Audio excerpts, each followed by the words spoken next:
Chapter 116. Outside the sunny lonely peak, White Fairy's primordial spirit feels cold. As soon as the illusion is broken, the black skull makes a circle. White Fairy grits her teeth and casts the last ray of light in her hand. She wants to put the black skull into the illusion again before it comes to itself. As expected, the black skull is stunned again under the light. White Fairy feels relieved, but the black skull suddenly turns into a human figure and pinches White Fairy's primordial spirit. White Fairy is frightened. The person in front of her has a clear face. It is the primitive monster she saw in the illusion. Maybe it is the man in robe who finally suppressed him under the magnetic mountain. At the moment, the Black Shadow Venerable has been suppressed for thousands of years, but there is still indelible hostility on his face. It is the unwillingness of falling into the devil abyss for thousands of years. You are just a chi trainer. How dare you play tricks in front of me? If you didn't let me see Yen or again, your primordial spirit would have been destroyed. Yen, the beautiful girl of the vampire bat family. White Fairy shudders. She doesn't think it's love at all. That girl is obviously a jinx. White Fairy has a feeling that she is going to be unlucky if she has anything to do with her. It's like a dark cloud hanging over her head and she can't get rid of it. As expected, the Black Shadow Venerable snorts coldly. You have done something good, but you have done more wrong. I have to punish you. Otherwise, how can I face the dead vampire bats? Even though White Fairy is a cultivator thousands of years ago, she still wants to curse like a commoner in the mortal world. Those little bats were sacrificed by the barbarian. How can they have anything to do with her? In fact, the female barbarian didn't get anything. Recently, all the essence and blood have fallen into the hands of the Venerable. He is the one who benefits from it. The Black Shadow Venerable touches her forehead. He doesn't look at White Fairy anymore and throws her out. White Fairy is pleasantly surprised. She runs away quickly according to the connection between the soul stones. The Black Shadow Venerable just stands there and doesn't chase after her. He just senses the direction of White Fairy and sneers. I can no longer cultivate, huh? You probably didn't expect me to break free. Since that's the case, I'll let you witness the prosperity of the Blood Bat clan. The magnetic mountain shakes and a few bats fly out of it. The Black Shadow Venerable attaches a few strands of his spiritual mind to the bats and waves his hand. The bats chase after Lin Luoran and Crystal. The Black Shadow Venerable stands still and looks up at the sky. There is day and night in the Lost Land, but there is no sun, stars, or moon. However, if he leaves the range of the lone peak, he will inevitably, in the clear sky, there is a burst of thunder and a bucket-thick purple lightning strikes down. The Black Shadow Venerable has an idea and returns to the bat cave again. The purple lightning fell on the place where he was standing. Boom! A loud sound rang out, and a deep pit that was over 100 feet deep appeared there. In the distance, a group of people notices the movement here. Yosuke Yamaguchi, who is wearing a kimono, stares at the strange phenomenon in the sky of the magnetic mountain with greed in his eyes. He turns around and murmurs to the woman in kimono beside him. The woman in kimono keeps replying and they quickly come in this direction. In the other direction, the tall and strong man of the Russian team, nicknamed Polar Bear, smiles at his companions. What did those Huaxia idiots say? When dark clouds fall from the sky, it must be the birth of a rare treasure. The tall Russian beauty says disdainfully, then they are cultivators, not Huaxia idiots. Although they refute this, they can't hide the excitement in their hearts when they look at the direction of the magnetic mountain. Don't let others take the lead. Let's go first. Polar Bear snorts and takes the lead to rush over. Two of his companions are also injured. They don't know what happened to them. However, since they are going to the secret land, they are ready to risk their lives. They all follow Polar Bear to the magnetic mountain. Only the tall Russian beauty stomps her feet and murmurs. Finally, she has no choice but to follow Polar Bear. White Fairy's body has been nourished in the soul stone for thousands of years. In fact, she is not as weak as she said. However, at this moment, she can feel the connection with the soul stone. She can also feel that some power in her body is passing away little by little. The Black Shadow Venerable didn't respond at that time, but it seems to be slowly extracting her soul power. At this time, it shows a sign, which makes White Fairy feel a little uneasy. After running for half a day, she feels that the connection between her and the soul stone is getting closer and closer. She turns into a puff of light smoke and turns around a big tree. Then she disappears in place. Far behind her, two silent bats are circling around the big tree anxiously. Puff, puff. Two small golden swords shot down from the tree and accurately pierced through the bats. Then, two fireballs came down with great power and enveloped the two bats. In just a moment, the bats were burned to ashes. The two spiritual minds don't need to be cleaned up at all. They are immediately detected by the dark cloud which acts like a radar. Two purple thunderbolts, which are thicker than a little finger, immediately disappear. Lin Luoran slides down from the tree, panting. She is stunned by the purple thunder. Lin Luoran doesn't know that there is a mysterious force interfering with the birth of the monster bat. Lin Luoran thinks that she is lucky and even the heavens are helping her. Seeing that even the spiritual minds on the bats are destroyed, White Fairy is relieved to show up. A cyan smoke emerges from the trunk. Except for the unstable soul, Lin can still see White Fairy's proud look. Lin Luoran can't help but let out a sigh of relief. It is true that White Fairy is mean. However, since they met, no matter what she is up to, she has given Lin Luoran more than she asked for. Lin Luoran really doesn't want anything to happen to her. You little girl, how dare you set up an ambush on the way? I don't know if you are stupid or really bold. White Fairy snorts. She seems to be dissatisfied, but in fact, she is moved by Lin Luoran's decision to stay and help her. Ahem! Lin Luoran coughs. She is not embarrassed. Wiping the blood on the corner of her mouth, Lin Luoran knows that her meridians have been dried up and her internal organs are burning. The self-healing ability of her body is amazing. Her spiritual mind was injured when she peeped at the man in robe casting spells in her dream, and it healed itself after a while. Lin Luoran thinks that the injury on her body won't last long. Lin Luoran owes White Fairy a big favor, so she can't leave her behind. However, she can't drag Li Shi down. Lin Luoran was running away on Goldie's back with exhausted Reiki. At the same time, she was worried that White Fairy might not catch up with them. Of course, Li Shi won't allow Lin Luoran to go back by herself. However, Lin Luoran knocks her out and ties her to Goldie's back. Lin Luoran asks Goldie to take Lin Luoran to the exit. White Fairy stares at the bead in Lin Luoran's right hand. From the memory of the bat monster, she knows why the Black Shadow Venerable wants this bead. This thing looks ordinary, but it is exactly the same as the one in the hand of the man in robe in the picture. Lin Luoran is lucky to get the inheritance of that man, so she can have such high personal ability at such a young age. Or she is the descendant of that man. The former possibility makes White Fairy tempted, but the latter possibility destroys her greed. Treasures have spirits and choose their owners. White Fairy can't believe that the bead will choose Lin Luoran, a useless cultivator. She can only think that the bead is the inheritance of her family. Taking a deep breath, White Fairy suppresses her greed and says in a hoarse voice, "The Black Shadow can send a bat to follow us. Maybe there is something else. We'd better get on the road as soon as possible." This time, she casts the illusion spell on the Black Shadow soul. She has already suffered a great loss. Seeing that Lin Luoran nods, White Fairy wants to fly back to the Soul Stone to replenish her soul power.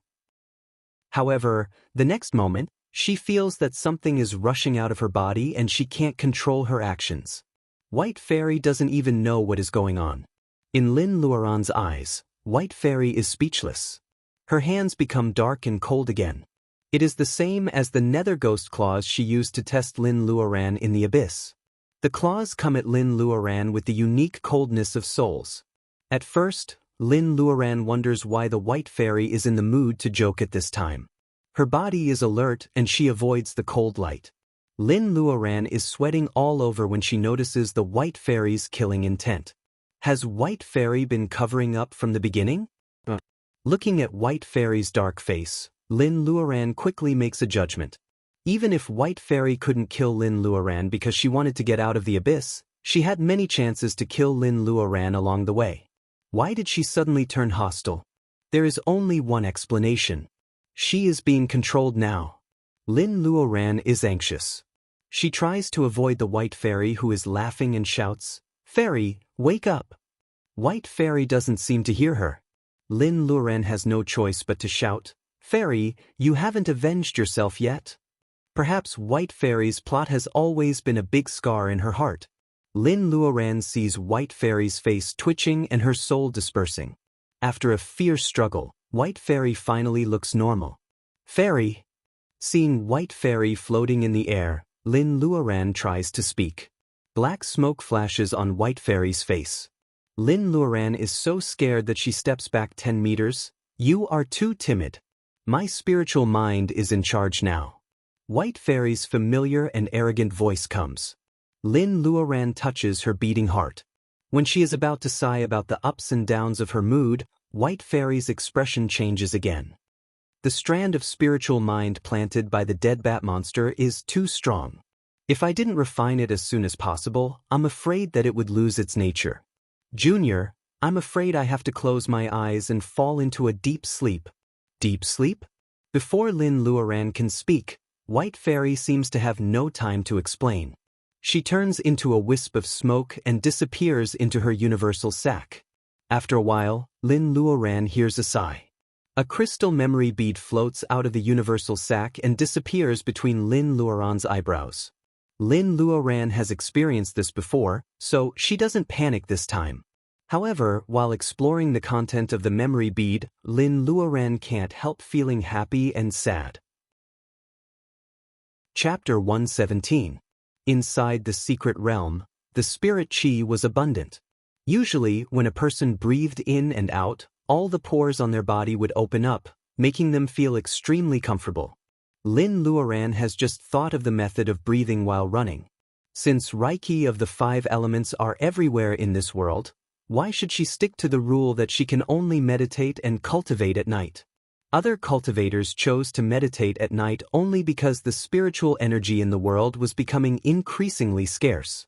Only when everything returned to tranquility after the hustle and bustle of the day could they capture the grumpy spiritual energy molecules and concentrate their minds to absorb and refine them. However, for Lin Luoran, with the help of the bead in the mortal world, she doesn't need to transform the agitated Reiki molecules. In fact, she can use the method of inhalation and exhalation in her daily life. Doesn't that mean that she will spend more time on cultivation?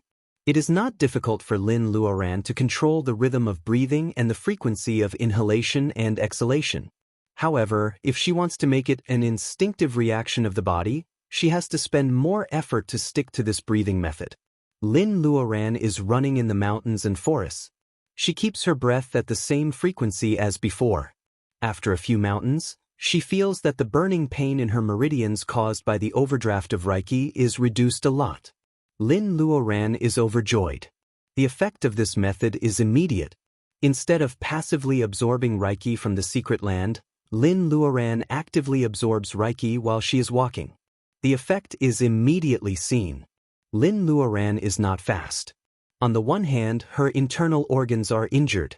On the other hand, the memory bead that White Fairy gave her before she fell asleep contains too much information. Lin Luoran has to sort it out in her mind while running.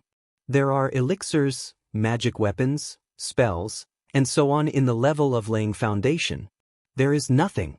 Lin Luoran looks at the bead and thinks there will be spells of the level of laying foundation. However, she is disappointed that there is no such thing. What's more, White Fairy left a message saying that Lin Luoran has inherited something that no one else can reach. Therefore, she should focus on cultivation. Compared with her inheritance, other spells are nothing. Even the elixirs, magic weapons, spells and so on are for Lin Luoran to comprehend by analogy. Lin Luoran feels that White Fairy is jealous when she talks about Lin Luoran's inheritance. Lin Luoran looks at the bead on her wrist. Maybe the cabin in the space is the so-called inheritance that White Fairy is jealous of? However, Lin Luoran wants to roll her eyes because the cabin is covered by a layer of inhibition all year round. Even if there is an inheritance, she can't get it now. If it is like the inhibition of the Black Shadow Venerable, Lin Luoran can still use her flying sword or spells to break it. However, the problem is that the cabin is hers. Lin Luoran will suffer if she breaks it. Speaking of the flying sword, Lin Luoran summons her snow sword. Judging from its weak appearance, Lin Luoran can't even ride the sword. According to White Fairy, the snow sword has been contaminated by the evil. It must be recast with the earth fire or be dispelled with Reiki. Only then can it be used again. Lin Luoran can forget about recasting it with the earth fire for now. In the art of refining weapons, cultivators below the level of laying foundation can't even use the finishing spells when the weapons are completed. How can she recast them? However, Lin Luoran is drooling over the prescriptions given by White Fairy. Lin Luoran puts them aside and reads the prescription of foundation-laying bolus twice. After thinking for a while, Lin Luoran finally makes up her mind to make the bolus herself. Instead of covering her face and trying her luck to find the foundation-laying bolus left by the ancestors in some relic or cave, Lin Luoran would rather use the rest of her time to collect the spirit herbs needed for making the bolus and make the bolus herself after she gets out of here. Although making bolus will take a lot of effort, it is much more practical than relying on luck to find the foundation-laying bolus. What's more, the main ingredient for the foundation-laying bolus is the 1,000-year-old luminous sand that even the space can't grow. Lin Luoran has collected a lot of luminous sand after escaping from death this time. There are even 10,000-year-old luminous sand. God is helping me. Lin Luoran encourages herself in her mind. Although she doesn't have any cultivation methods, she can practice the spells of water sword given by White Fairy this time. Lin Luoran takes back the snow sword and summons the bright sword. The combination of 2 swords and 1 hairpin is a must-have item for traveling. It's like driving a car with a spare tire. You don't need to worry that the car won't be able to move in case of an accident. The spare tire is really powerful. According to White Fairy, Lin Luoran needs to find the bright sword one day and combine it with the bright sword in order to make the most of the sword spell of water sword. Lin Luoran smiles bitterly. She has the bright sword, but the snow sword has been tainted with evil chi. How sad. White Fairy gave Lin Luoran a memory bead in a hurry, and now she has a mini encyclopedia of cultivation before the level of bearing essence. Lin Luoran is very grateful to White Fairy. No matter what White Fairy wants, Lin Luoran doesn't know how to pay back what she owes White Fairy. Lin Luoran pulls up a spirit herb by the valley and can't help thinking about White Fairy's first request again. The first of the 3 requests is to find the biggest piece of 10,000-year hollow azurite for Lin Luoran. According to White Fairy's description, 10,000-year hollow azurite is a kind of magic medicine in the world of personal ability. When refining ordinary elixirs, as long as a little powder of 10,000-year hollow azurite is added, the quality of the elixir will be improved. Just like white truffles in the secular world, they are sold by grams instead of a large piece of white truffles. Therefore, this requirement is not easy at all. However, the more White Fairy does this, the more relaxed Lin Luoran feels. Lin Luoran is not related to White Fairy.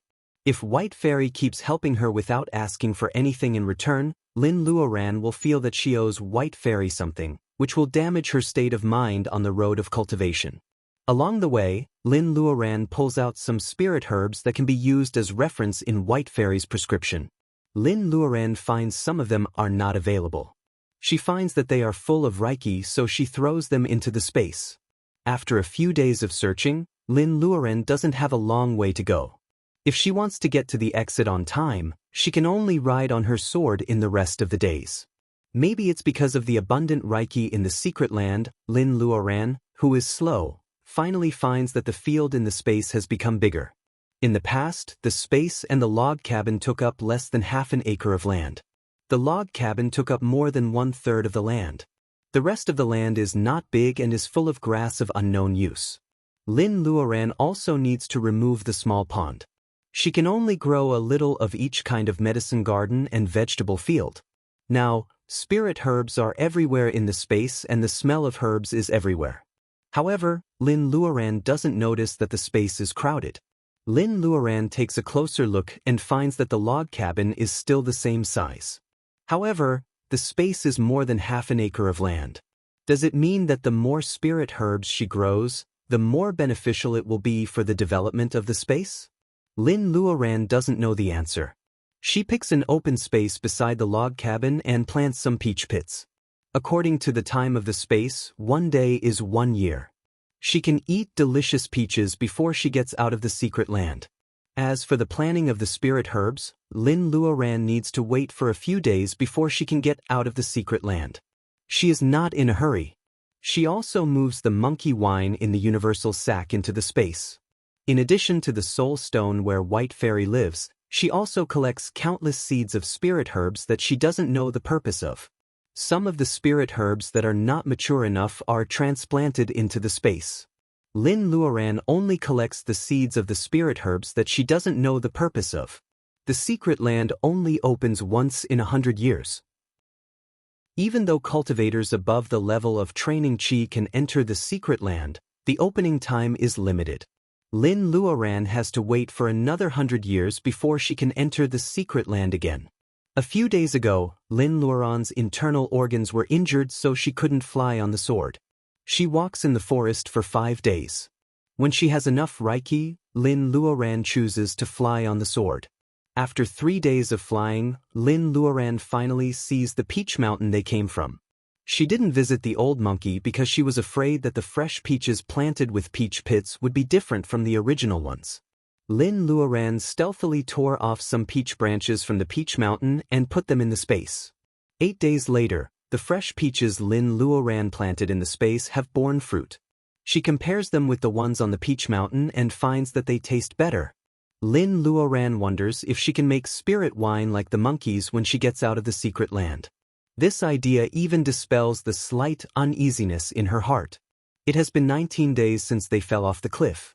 As long as Lin Luoran doesn't waste too much time, it won't be a big problem for her to get back to the entrance of the secret land in 1 month. What makes Lin Luoran uneasy is that it has been 8 days since she sent Li Shi'er and Goldie away. However, neither of them has come back to look for her. Not to mention Li Shi'er's personality, the contract between her and Goldie means that Goldie won't leave its master alone. That's why Lin Luoran is worried that something might have happened to them on the way. Lin Luoran doesn't need to worry too much about the Foundation Lang bolus because she has the space. She doesn't need to look at the age of the spirit medicine, which is much more convenient than other people. Therefore, Lin Luoran doesn't plan to look for the spirit medicine on purpose. Instead, she focuses on flying towards the exit. After 2 more days of flying on the sword, Lin Luoran stops in front of a big river. The river is turbulent and sand is rolling. Looking as far as Lin Luoran can see nothing but the surging waves. She has no idea how wide the river is. That's not the point. While flying on the sword, Lin Luoran can see several figures the size of rabbits flashing on the river bank. Lin Luoran takes a closer look. She can't see them clearly because of the distance. However, she is sure that they are the first human beings she has seen in the past 10 days. Lin Luoran takes out the jade slip and sees 10 flashing light spots. They are very close to each other. Lin Luoran is overjoyed. Is it really so easy for her to find them? It seems that she has met them together. But who are the rest of them? Chapter 118. I'm done with the second chapter. I'm in a good mood tonight. I'll post it as soon as possible. Also, Tears-Stained Red Plains, your cameo has already appeared. Unlike Lin Luoran, Li Shi'er is in a dilemma after she wakes up from Goldie's back. As Lin Luoran guesses, Li Shi'er wants to go back to Lin Luoran as soon as she wakes up. The immortal binding rope that bound her was originally her Dharma treasure, so she naturally put it away. When she takes out the jade map to check the road, she finds red dots flashing. When Guanjing and the others are not far away from her, Li Shi'er is overjoyed and commands Goldie to chase after them. For once, Li Shi'er is smart. Seeing that Lin Luoran is running away, she wants to stop when Guanjing and the others so that they can save Sister Lin together. Goldie chases after them all the way, but the light spots keep moving forward. Li Shi'er doesn't catch up with them until they pass the Monkey Mountain. It is impossible for her to go back and help Lin Luoran. Looking at the surging river behind her, Li Shi'er holds the bundling rope tightly. She loves to look pretty, but now she looks gloomy. The cultivators of the state of Huaxia have been blocked by the river for 2 days. In the beginning, it was the Vatican and the Japanese who had chased them all the way here. Now, it was the vampires, the Vatican, the Japanese, and the werewolves surrounding the Chinese cultivators. The Vatican and vampires are mortal enemies. Wen Guanjing has never expected that these people will chase after the cultivators of the state of Huaxia together. St. If you keep wasting time like this, why don't you hand over the thing and we can open it together? Isn't that better? It is Dana who joined the team on the way. It is strange that there are only 4 vampires, including Dana. Crystal is not here. Wen Guanjing sneers and ignores Dana. The Japanese in kimono mutters some Japanese, which makes Chu Irin, a young cultivator who understands Japanese, blush. Looking at the innocent junior sister Li, Chu Irin is furious, but he doesn't translate these obscene words on the spot. Many forces want to fight with these people. Maybe there are 2 or 3 of them, or maybe 4 or 5. Altogether, there are at least 20 or 30 people surrounding the Huaxia cultivators. There are only 9 people on Wen Guanjing's side. If Wen Guanjing chooses to fight recklessly, the Huaxia cultivators will definitely be injured. Therefore, Wen Guanjing wants to get away from these people as fast as possible. If his flying sword hadn't been damaged by the monster's fatal blow, they wouldn't have been caught up by these people. Thinking of the sheepskin map in the universal sack, Wen Guanjing's face turns cold. When necessary, they have to fight desperately. One was chasing and the other was fleeing. Naturally, there was defending and attacking. Both sides had a good understanding of each other's strength, and they had also probed the enemy's combat strength. Generally speaking, the Huaxia cultivators are no match for the other countries. However, if they want to snatch the map from Wen Guanjing and the others, they won't be able to survive either. After all, they are not on the same side. Wen Guanjing and the others are not injured because they are afraid of each other. Goldie is hovering above Li Shi'er's head. Lin Luoran only told it to take the human away. Goldie doesn't care about others, so it just hovers lazily. When Li Shi'er is attacked, Goldie swoops down to help her. The foreign cultivators are so upset that they have to avoid the Huaxia female cultivator when they attack. However, the female cultivator is so untactful that she always takes the initiative to join the fight. As a result, her opponents are beaten up by Goldie. Wen Guanjing is very satisfied with Li Shi'er's help. Hearing that Goldie is Lin Luoran's mount, all the Huaxia cultivators are jealous of it. Goldie's performance makes them believe in Lin Luoran's strength even more. It's a pity that Goldie's owner hasn't come yet. Wen Guanjing also wants to go back to help Lin Luoran, but he is chased by a group of pursuers. If he really goes back to save Lin Luoran, it is like bringing a nest of hornets to her. As soon as Wen Guanjing thinks about this, Goldie, who is hovering not far away from them, suddenly screams. Then it flaps its wings and rushes to the sky. The Japanese, who has been jealous for a long time, is delighted.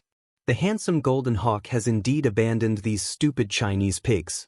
Such a wonderful hawk is not worthy of the great Yamato people. The Japanese couldn't help but say in broken Chinese, "Wenjun, now that you've lost another helper, are you still not going to surrender?" Chu Yi is even angrier. The Japanese can speak Chinese, but he said something obscene to Li Shi'er in Japanese. Was he doing it on purpose? Chu Yi is angry. He clenches the weapon in his hand. As soon as Wen Guanjing announces the start of the battle, he has made up his mind to beat the leader of the Japanese first. However, hearing the Nihinese words, Chu Yi can't help but look up. The handsome eagle has been fighting and retreating with Huaxia cultivators these days and is very popular with them. But now, it flaps its wings and flies high. Is the wretched Nihinese really right? Hearing that the cultivators from other countries laugh at Goldie for running away, the Huaxia cultivators are all angry. However, they don't know much about the hawk. Li Shi'er looks at the sky in surprise. Does she not know what the hawk is going to do? Everyone is disappointed about Goldie's departure, but they don't want to believe that the hawk has run away. They are in a dilemma. Wen Guanjing is the only one who sees the surprise in Li Shi'er's eyes and the joy in her eyes. He says, "Is it?" Lichter nods hard. Her neck is hurting. Goldie flaps its wings and flies down. The foreign cultivators are embarrassed. They don't want to waste time with these insensible Huaxia people anymore. It's rare for them to have a tacit understanding. They all start to attack. The middle-aged balding Japanese has been coveting Li Shi for a long time. He sneaks behind her and is ready to attack her. Goldie roars and dives down. They can't help but look up. It turns out that they are too far away to see a man standing on the hawk's back. Lin Luoran flies down from Goldie's back and sees the cultivators of Huaxia being besieged by other countries. What's more, a wretched middle-aged Japanese man is trying to sneak attack Li Shi, who is fighting against the enemy. Lin Luoran looks cold but has a warm heart. It's easy to fall in love with someone she likes. Although she hasn't known Li Shi for a long time, Li Shi is like a little sister to Lin. Lin Luoran is growing up under Lin Luoran's watch. Besides, Lin Luoran hasn't fully recovered yet. Instead of joining the battle and being delayed by the enemies, Lin Luoran decides to end the battle as soon as possible. Having figured this out, Lin Luoran stands up on Goldie's back and summons the bright sword. The long and narrow bright sword is shining with faint blue light. Its smooth shape is so elegant and beautiful. If it is used to kill people, it will be as powerful as the bright sword. Lin Luoran recalls the book of sword spells that she has been studying all the way here. She sneers. Beside the sand river, there is abundant reiki of the water. God is helping her. Lin Luoran slowly infuses reiki into the sword. The magic weapon, which looks like a pearl hairpin, is shining with dazzling light. The sword is getting bigger and bigger. The sword is covered with frost, which is very cold. Lin Luoran is holding a sword in her hand and riding on a hawk. People forget to fight for a moment. Only the Japanese man who is about to attack Lin Luoran doesn't look up because he is too focused. The first movement of the sword spells is based on abundant water reiki. It turns the warmth of water into a silent killing move. It is called Frost's Landing. The misty flying sword is swallowing the light of the sword, which is overflowing with cold sword chi. Everything is covered with frost at night, when no one is aware of it. Little frost flowers appear under the leaves and on the tips of the grass. The nature of frost is transformed from the water. With Lin Luoran's current personal ability, she can't control this form of water without the help of the sword spells and the flying sword. At this moment, Lin Luoran feels that the water reiki above the sand river is gathering restlessly and excitedly.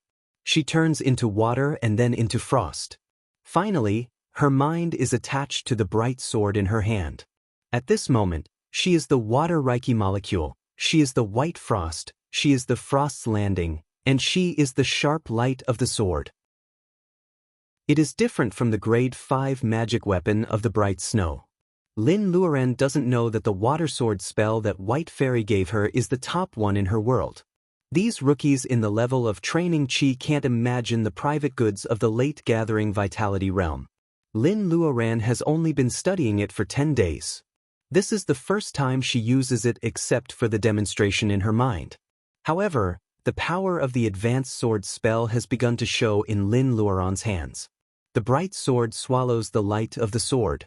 The momentum of the sword is amazing, but it is silent. Only the middle-aged Japanese man feels something cold behind his neck. He touches it and finds it is a thin layer of frost. He can't help but raise his head. There is a flash of white light in his retina, and then, there is no then for him. Lin Luoran's sword is silent. When the frost comes, the Japanese man's head will be cut in half. Lin Luoran turns over and lands on the eagle's back. Everyone stares at her and doesn't dare to make a sound.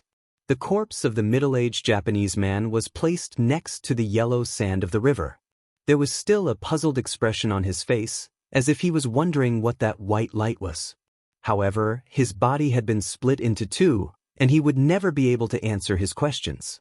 The wound of the body that had been split into two was covered in frost, and not a single drop of blood flowed out. However, everyone felt that the scene was so cold that it was even more chilling than a bloody massacre. Li Shi is the only one who doesn't know that Lin Luoran is behind her. She is so surprised that she rushes to Lin Luoran and pulls Lin Luoran's sleeves. She says pitifully, Sister, you are finally here? They all bullied me. You have to teach them a lesson for me. Li Shu'er sweeps the air with her finger. By them, she includes almost everyone except the cultivators of Huaxia. Everyone steps back and is about to cry. Sister? Bullied? Chapter 119. Baka. Seeing that his companion had died by the river, the Japanese cultivator finally recovered from his fear and cursed out angrily. Although the Japanese cultivator is obscene, he is still commendable in some aspects. For example, when everyone else is afraid of Lin Luoren, the Japanese cultivator dares to rush forward with his katana. There are many paths of cultivation, not just limited to Taoism. This Japanese cultivator is a master of martial arts in a small country like Neon. He is almost 50 years old, but he started from martial arts. Although he has just stepped into the congenital realm, Wen Guanjing may not be able to defeat him in close combat. One side of the Japanese sword has a sharp edge, long and narrow. When the Japanese samurai attacks with his sword, Lin Luoran steps back again and again with the sword of bright snow. She won't fight back easily before she finds the flaw of the samurai's sword. Getting entangled in the fight will do her no good, and it will weaken the deterrence she deliberately created. She was not far from the river, and in just a few steps, she retreated above the torrential flood of the Yellow Sand River.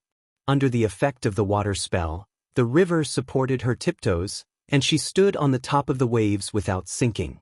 It was like Goddess Lua walking on the water.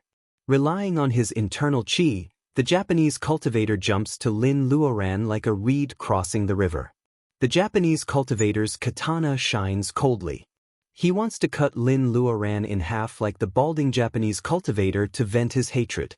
Lin Luoran snorts. The sword of bright snow is a 5th-grade magic weapon.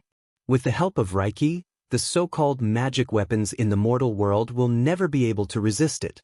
Lin Luoran wants to cut the Japanese samurai in half with her sword. However, on second thought, she doesn't need to do so on the torrent. The louder the better. Lin Luoran has no time to care about the Reiki she has stored these days. She dodges the Japanese cultivator's attack and makes a gesture with her right hand. The Water Dragon Roar is a spell that can be used by cultivators in the middle stage of training Qi. It is not a powerful spell, but it is gorgeous and it is the right time to show off. Lin Luoran moves her fingers and makes 72 gestures in an instant. A dragon roar comes from the depths of the Yellow Sand River. A whirlpool appears on the surface of the water. As the whirlpool gets bigger and bigger, it looks like a thunderstorm. Lin Luoran says, "The spell is finished. Go." A 3-feet-long water dragon suddenly leaped out of the whirlpool and flashed majestically. With a dragon's roar, it swept toward the Japanese samurai. When the waves hit the Japanese samurai, he was shocked. When the water dragon wrapped around him, he realized that it was just water power and was not aggressive at all. The Japanese samurai breathed a sigh of relief and deeply felt that he had been fooled by the Chinese female cultivator in front of him. Just as he was about to use his saber to prove his martial arts, the seemingly powerless and soft water dragon wrapped around him tighter and tighter. When he struggled to circulate his chi, it dragged him into the water. At first, the Japanese samurai was still struggling, popping his head out of the water from time to time. But as time passed, 30 seconds, 1 minute, 5 minutes. After 10 minutes or so, only the waves of the Yellow Sand River could be seen. Where was the shadow of the samurai's robe? Lin Luoran thinks that this is a water spell that takes advantage of the right time and the right place. It is really unfair to use it on a cultivator who has just started to learn Taoism. However, she is bullying him, so what? Lin Luoran takes a deep breath and finally achieves her goal. The water dragon is powerful and the Japanese cultivator, who is doomed to die, cooperates. The foreign cultivators' necks are stiff. They look at each other and see the fear in each other's eyes. It's okay to grab the treasure, but you have to be alive. Why don't you go first? Dana stops several vampires who want to surround Lin Luoran. Even if they attack together, they can kill the Huaxia female cultivator. However, they don't know how many casualties they will suffer. The vampires looked down on the Huaxia cultivator because the Huaxia cultivator has time to cast the mysterious spell. Now they realize that the Eastern cultivators are not weak, but they have never met such a powerful female cultivator. The handsome guy of the Vatican is shocked. How can a girl who looks like an angel in Western mythology be as murderous as a female Tyrannosaurus? Needless to say, the Huaxia cultivators are delighted, even when Guanjing is not convinced. In terms of strength, Lin Luoran has become the #1 cultivator among the young generation of the Huaxia cultivators. Li Shi'er feels so proud. Not to mention Chu Yi, who is a little bit nationalistic, he immediately lists Lin Luoran in the top 3 of the most admirable list. Chu Yi's grandmaster is in the first place. However, should the second place be Sister Lin or Brother Wen? Looking at his clueless brother, Chu Yi clenches his fists. He has known Brother Wen for so many years. If he knows that Brother Wen is the third, he will be sad. Sister Lin, we are not familiar with each other yet. Miss Lin, I haven't seen you for a few days. You are still as elegant as before. Dana says casually, breaking the stalemate. Lin Luoran puts on a fake smile. The skin on her face is moving, but she doesn't smile. She is responding to Dana, who says that foreigners don't know how to play Tai Chi. Dana is good at the so-called noble etiquette. He set her up in the Bat Cave first, but now he acts as if nothing has happened. Brother, are we going to cross the river? Lin Luoran turns around and asks, showing her back to the enemies. The more relaxed she is, the more afraid these people are to move. Lin Luoran plays the saying, bully the weak and fear the strong, to the extreme. Cross the river? When Guanjing pauses for a second and then nods. In fact, it is the same whether they can cross the river or not. However, if they all cross the river, they will undoubtedly get rid of these hornets. In this case, it is better to cross the river. However, the Yellow Sand River is recorded in the Jade Sheet. It is more than 50 kilometers wide and it is on the surging water. Among the 5 elements, Reiki is mainly of the fire. Even if his flying sword is not destroyed, he is afraid that he will run out of Reiki halfway and he cannot absorb the surrounding water Reiki. However, Lin Luoran's flying sword seems to be born for female cultivators. It is so delicate that it is not equipped with an amplifying magic circle. Seeing him nod, Lin Luoran waves her hand. Goldie flutters its wings and comes down. It rubs her with its head. Lin Luoran whispers in Goldie's ear and Goldie nods reluctantly. Brother, for safety reasons, Goldie can carry 2 people at a time. Let's cross the river first. When Guanjing nods, he and Lin Luoran are in charge of guarding the rear. They arrange Li Shi'er and Chu Yi, who are pouting, to get on the back of the eagle. While one side is happy and the other side is angry, Goldie flaps its wings and flies up. As a professional flying Goldie, the eagle is very professional. After a while, there is only a small black dot above the river. Goldie has already flown far away. It only takes Goldie a quarter of an hour to run back and forth more than 50 kilometers.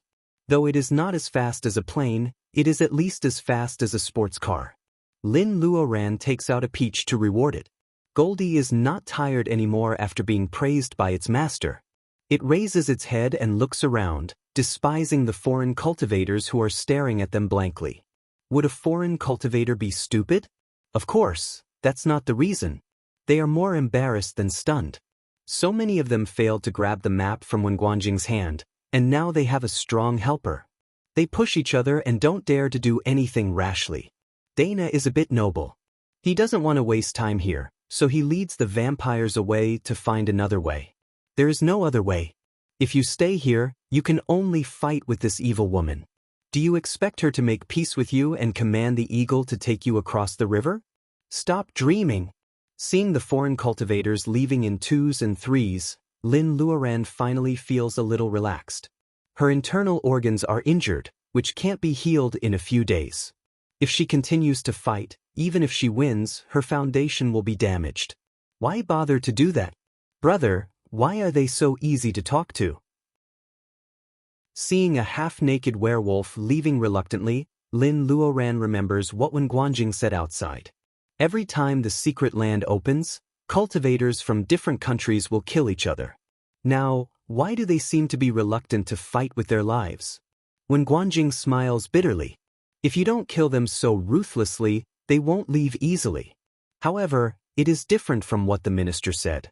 When Guanjing thinks for a while and answers, I guess it is because cultivation is getting harder and harder.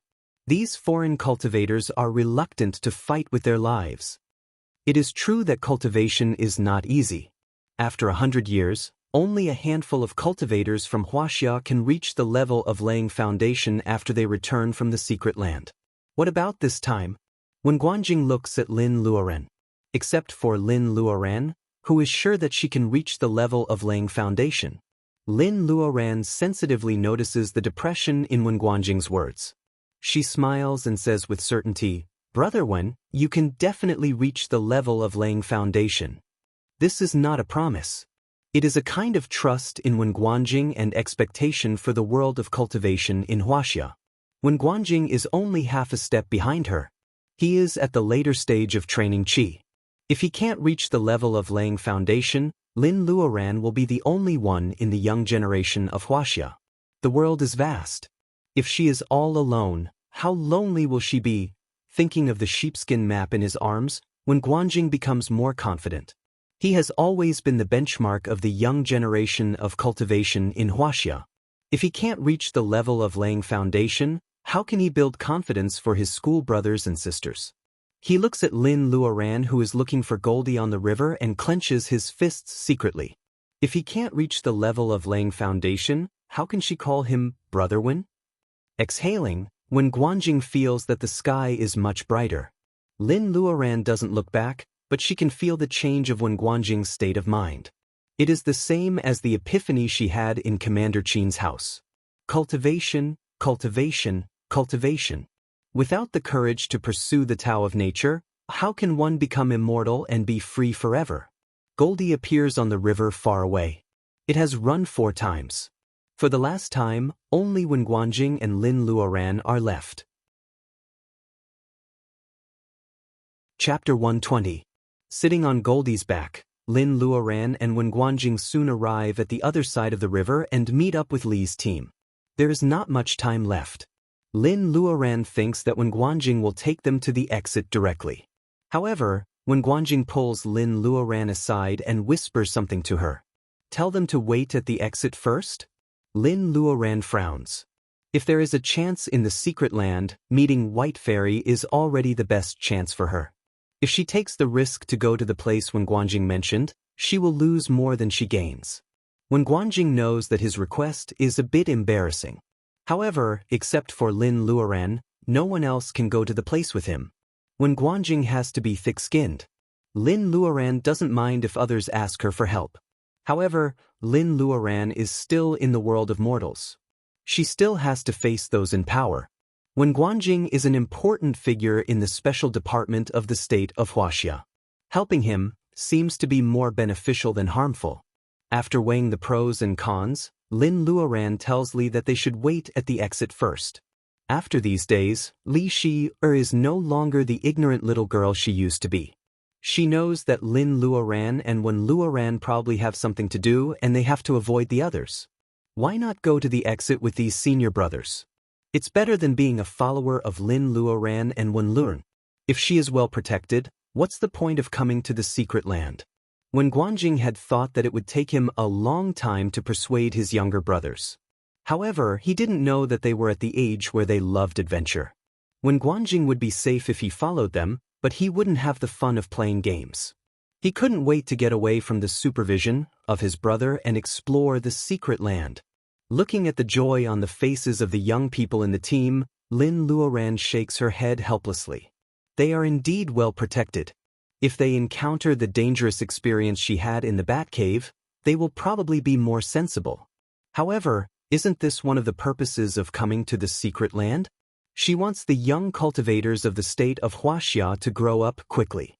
Thinking of this, Lin Luoren is still afraid that Li Shi will be taken advantage of. When the ignorant young people are far away, Lin Luoren asks Goldie to follow her. Before Goldie meets Lin Luoren again, Goldie can be an invisible bodyguard. Wen Guanjing sees everything. His impression of Lin Luoren is always changing as they get to know each other better. It seems that every time he sees Lin Luoran, he can find something different about her, which is very interesting. When Guanjing doesn't know whether this is good or bad, he smiles in his heart and forgets his indecisiveness. Brother Wen, is the place you mentioned under the Sand River? Thinking of what Wen said before, Lin Luoran can't help but ask. When Guanjing nods, Luoran, Guanjing Luoran and she. When Luoran says, Wen says, S. Guanjing looks, Gus Luan she's, and says, It seems that when Guanjing is looking around. After a while, he puts away the parchment and leads Lin Luoran to the downstream of the river. Lin Luoran follows him in silence. If when Guanjing is really going to the bottom of the Yellow Sand River, he can escape with his pursuers even if Lin Luoran doesn't show up. Lin Luoran doesn't know if he has the idea of leaving his school brothers and sisters on the bank of the Yellow Sand River and pretending to jump into the water. In fact, he is looking for treasures at the bottom of the river. Lin Luoran and Wen Guanjing are both thinking about different things. It is a bit embarrassing for them to walk like this. Fortunately, after walking for less than an hour, Wen Guanjing seems to have found an accurate landmark. He points at the river and says, It's down here. Lin Luoran doesn't say much. For a cultivator at the later stage of training qi with the Taoist root of the water dividing spell is an easy spell. The only thing is that the size of the spell depends on the cultivator's personal ability. Lin Luoran casts a series of spells and shouts, Open! The surging Yellow Sand River splits from the bank, revealing a passage that is wide enough for one person to pass through. Even on the bank, the river is dozens of meters deep. What's more, the river is flowing fast and the sand is mixed, so the resistance is great. Lin Luoran frowns and increases the output of Reiki. After a while, she sees a few bluestone steps under the two sides of the passage. Here it is. When Guanjing's usually expressionless face is happy, it can be seen how much importance he attaches to the place he is going to. Lin Luoran nods, Let's go down together, brother. They jump to the riverbed. Ignoring the sticky mud, they rush into the passage of the bluestone steps before the water spell disappears. As soon as Lin Luoran retracts her back foot, the river flows back and fills up the place where it was just separated. On the vast Yellow Sand River, waves roll from time to time, but it is so natural for the river. Lin Luoran can't tell that someone has been under the river. Lin Luoran thinks that it must be damp and dark in such a deep place. However, when she pushes open a dilapidated stone door, she sees a stone path shining with warm light. Every few steps, there are fist-sized beads inlaid on the top of the head. Nobody knows how many years have passed, but the beads have been sending out soft light. The stone path is clean and tidy. On both sides of the path, there are some murals carved with simple lines. The style is simple but vivid. Even when Guanjing, who is anxious to get something, can't help but stop and carefully examine the murals on both sides of the path. The first mural shows several mountains surrounded by clouds and fog. There are many ancient pavilions and palaces. Some people in ancient costumes are sitting under pine trees, meditating by the stream, and some people in long robes with wide sleeves are riding on flying swords. The more Lin Luoran looks at the mountains, the more familiar she feels. Looking at Wen Guanjing's trembling fingers while touching the mural, Lin Luoran comes to a sudden realization. These mountains are also very beautiful in the mural. Aren't they the peaks that were flooded when the Three Gorges Dam was filled? This is... Lin Luoran is so curious that she can't help asking. Wen Guanjing seems to know what she is confused about. He calms himself down and smiles reluctantly. You are right. These mountains used to be the gates of Zhu Mountain. Gates? Lin Luoran is shocked. Since it is a cultivation school, it even allows the Chinese government to store water and build the dam. When did cultivators become so generous? Wen Guanjing's eyes are a little lonely. He explains, in the old days, Zhu Mountain was strong and prosperous. It occupied all the famous mountains in Chuan province. 1,000 years ago, the disappearance of cultivators in the level of gathering vitality made the world of cultivation depressed. Now, even the mountains are full of tourists. It's just a self-deception to occupy those mountains as a school. Besides, There is an inside story behind the Three Gorges Dam. Zoo Mountain will never lose the big picture for a small gain. So, it simply gives up the mountains.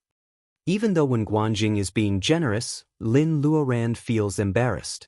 If they give up the gates, it will be a bit shameful even if they have a reason to do so. Lin Luoran asks casually, "You already know that this is the underground palace left by the predecessors of Zoo Mountain? Is Wen Guanjing entering the secret land for this underground palace?" Lin Luoran feels a bit cold on her back when she comes in with him. What if she accidentally knows the secret of his school? When Guanjing shakes his head, "If I knew this place earlier, I wouldn't be the only one from the Wen family." Lin Luoran doesn't know whether he is telling the truth or not. She turns to look at the second mural. However, she is stunned by the scene in the mural. Lin Luoran is surprised. Chapter 121. Seeing the second mural, Lin Luoran can't help but feel surprised. It is still the same mountain, but the mural shows a grand wedding in the world of cultivation. In an open square that can accommodate thousands of people, a couple is holding hands and looking at each other. Lin Luoran can't see the faces of the bride and groom. She can only see them from the back. The groom is wearing a high crown and a robe similar to that of the Tang dynasty. The bride is wearing a palace dress. What surprises Lin Luoran is the hairpin in the bride's hair. Although there are only a few strokes, Lin Luoran is 100% sure that it is Sword of Bright Snow. Is the bride White Fairy? White Fairy is sleeping at this time. Lin Luoran carefully remembers all the details of the mural and doesn't say anything. Wen Guanjing may still be immersed in the history of Zoo Mountain. Even if he sees Lin Luoran's expression, he won't notice the small hairpin in the mural. What is this? Lin Luoran pretends to be curious. Wen Guanjing calms down and looks carefully for a while. There are so many guests at the wedding in the world of cultivation. The guests are all dressed differently, including Buddhism and Taoism. He can tell that the groom is wearing a Tang suit and the bride is also wearing a palace dress. This wedding is undoubtedly in the territory of Zoo Mountain. There are records of this square that can accommodate thousands of people in later generations. However, it is strange that this unprecedented grand wedding in the world of cultivation is not mentioned in the notes of Zoo Mountain. Can't be. He sorts out his words and tells Lin Luoran, making her more confused. A wedding that alarmed all the sects and clans but was not recorded. What was hidden in it? Is it related to what happened to White Fairy? Lin Luoran doesn't know why, but she has this absurd idea. Maybe the truth she wants to know is in the underground palace. Lin Luoran looks at the gate at the end of the square. She takes a deep breath and stops in front of the third mural. Different from the first two mural, the third mural is in a different place. In the vast desert, there are many cultivators looking up at the sky. The sky was a seven-colored halo of light. In addition to the cultivators in the desert who were looking up, there were also quite a few cultivators who had already flown into the halo of light. There were some whose bodies had mostly sunk in, and some whose clothes had just touched the halo of light. Lin Luoran's fingers tremble slightly. "Brother, come and have a look." When Guanjing looks at it carefully for a while, his facial expression changes. He remembers a popular story in the world of cultivation about the sudden disappearance of gathering vitality cultivators 1,000 years ago. Suddenly, a seven-colored divine light fell from the sky. There was an oracle from the upper realm. What exactly did this oracle say? Naturally, the low-level cultivators didn't know.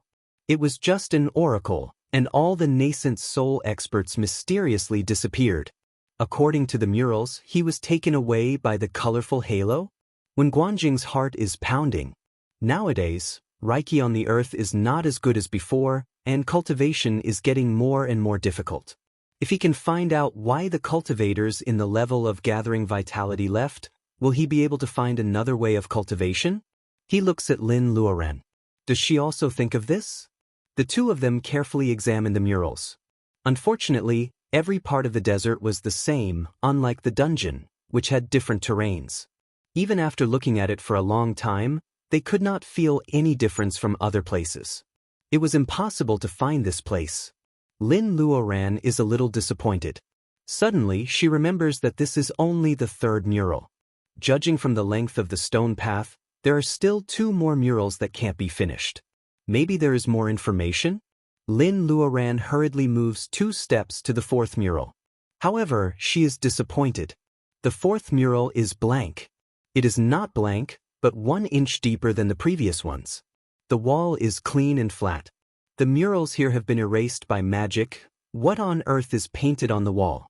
Is it the secret of the disappearance of the cultivators in the level of gathering vitality? Who was the one who erased it? Lin Luoran and Wen Guanjing are naturally disappointed. After hesitating for a while, they come to the stone door. There are 2 wooden pishio carved on both sides of the stone door. However, they are different from the usual pishio. There are 2 horns on their heads. Pishio represents wealth. 1 horn is Tianlu, and the other 2 horns are exorcism. This is a mausoleum. When Guanjing murmurs to himself. Suddenly, he looks up and says to Lin Luoran, "A mausoleum is a tomb." Lin Luoran frowns. How did Wen Guanjing find things in a tomb? She has read many books such as Ghost Blows Out the Light. The mausoleums of emperors and generals are all strange. This is obviously a tomb of a cultivator. Isn't it more dangerous? Wen Guanjing also frowns. He takes out the sheepskin map again and reads the strange words on it. It doesn't say that this place is a mausoleum. When Guanjing finally puts the map into his pocket and chooses the latter between disturbing the ancestors of Zhu Mountain and the disappearance of the cultivators in the level of gathering vitality 1,000 years ago, he tries to push the stone door. However, a fire bursts out of nowhere and burns his sleeves. Luckily, he reacts quickly and tears off his sleeves. Otherwise, even his hands will be burned. Cultivators have many tricks up their sleeves. This is certainly not an ordinary fire. Wen Guanjing does not dare to try it again. He thinks for a while and tries several spells of Zhu Mountain to collect inhibition. With a flash of red light, the stone door opens slowly. When Guanjing finally stops sweating out of guilt. Fearing that there is still danger, he walks in front of Lin Luoran. Lin Luoran follows him closely. When she swings her skirt, she feels that the wooden pishio carvings on both sides of the stone door are alive.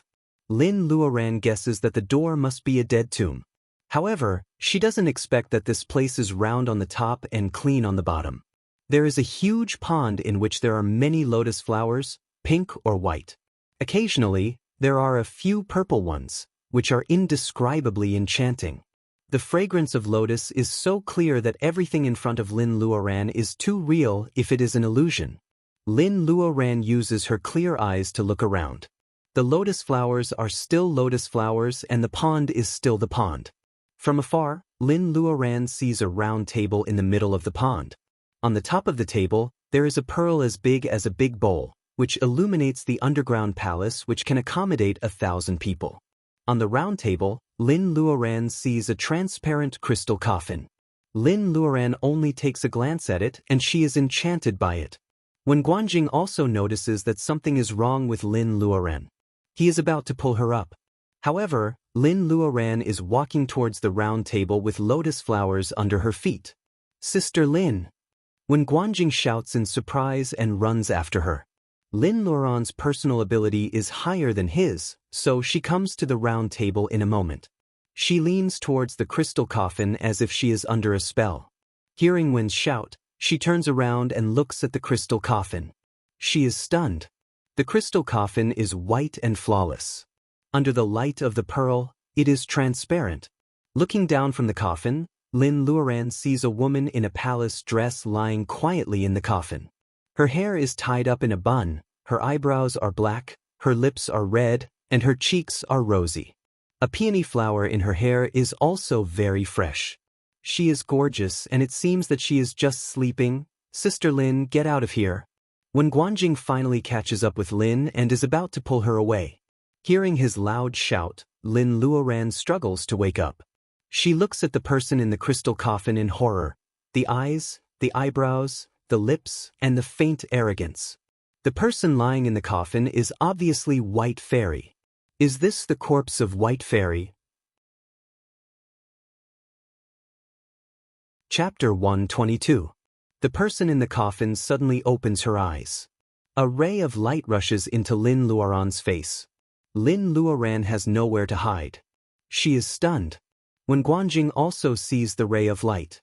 As a learned man, he thinks of many things at once. He looks at Lin Luoran and murmurs, "Possession." The dead woman in the coffin is extremely beautiful, and Lin Luoran is also beautiful. They are like a peony and a green lotus, each with its own merits. Even if you are a descendant of Zhu Mountain, I will not make things difficult for you. If you want to meddle in my business, humph. Lin Luoran says without moving her lips, but it is not her original voice. The female voice is soft, but cold and vicious. When Guanjing feels cold from his feet to his back, it is not Lin Luoran's voice. So, the dead woman has the upper hand now? When Guanjing has mixed feelings. This mausoleum obviously belongs to the ancestors of Zhu Mountain. The murals on the wall and the inhibition guarding the door show that the dead woman in white is not a senior cultivator of Zhu Mountain, but she must have a deep connection with Zhu Mountain. Those who are not in the level of gathering vitality cannot use the secret method of possession. That is to say, the dead woman in white used to be a senior cultivator in the level of gathering vitality. If she succeeds, Zhu Mountain will have one more person who used to be in the level of gathering vitality. When Guanjing feels that his calm heart is beating so fast for the first time. However, the method of possession is evil since ancient times, and it is not shameful for the famous schools.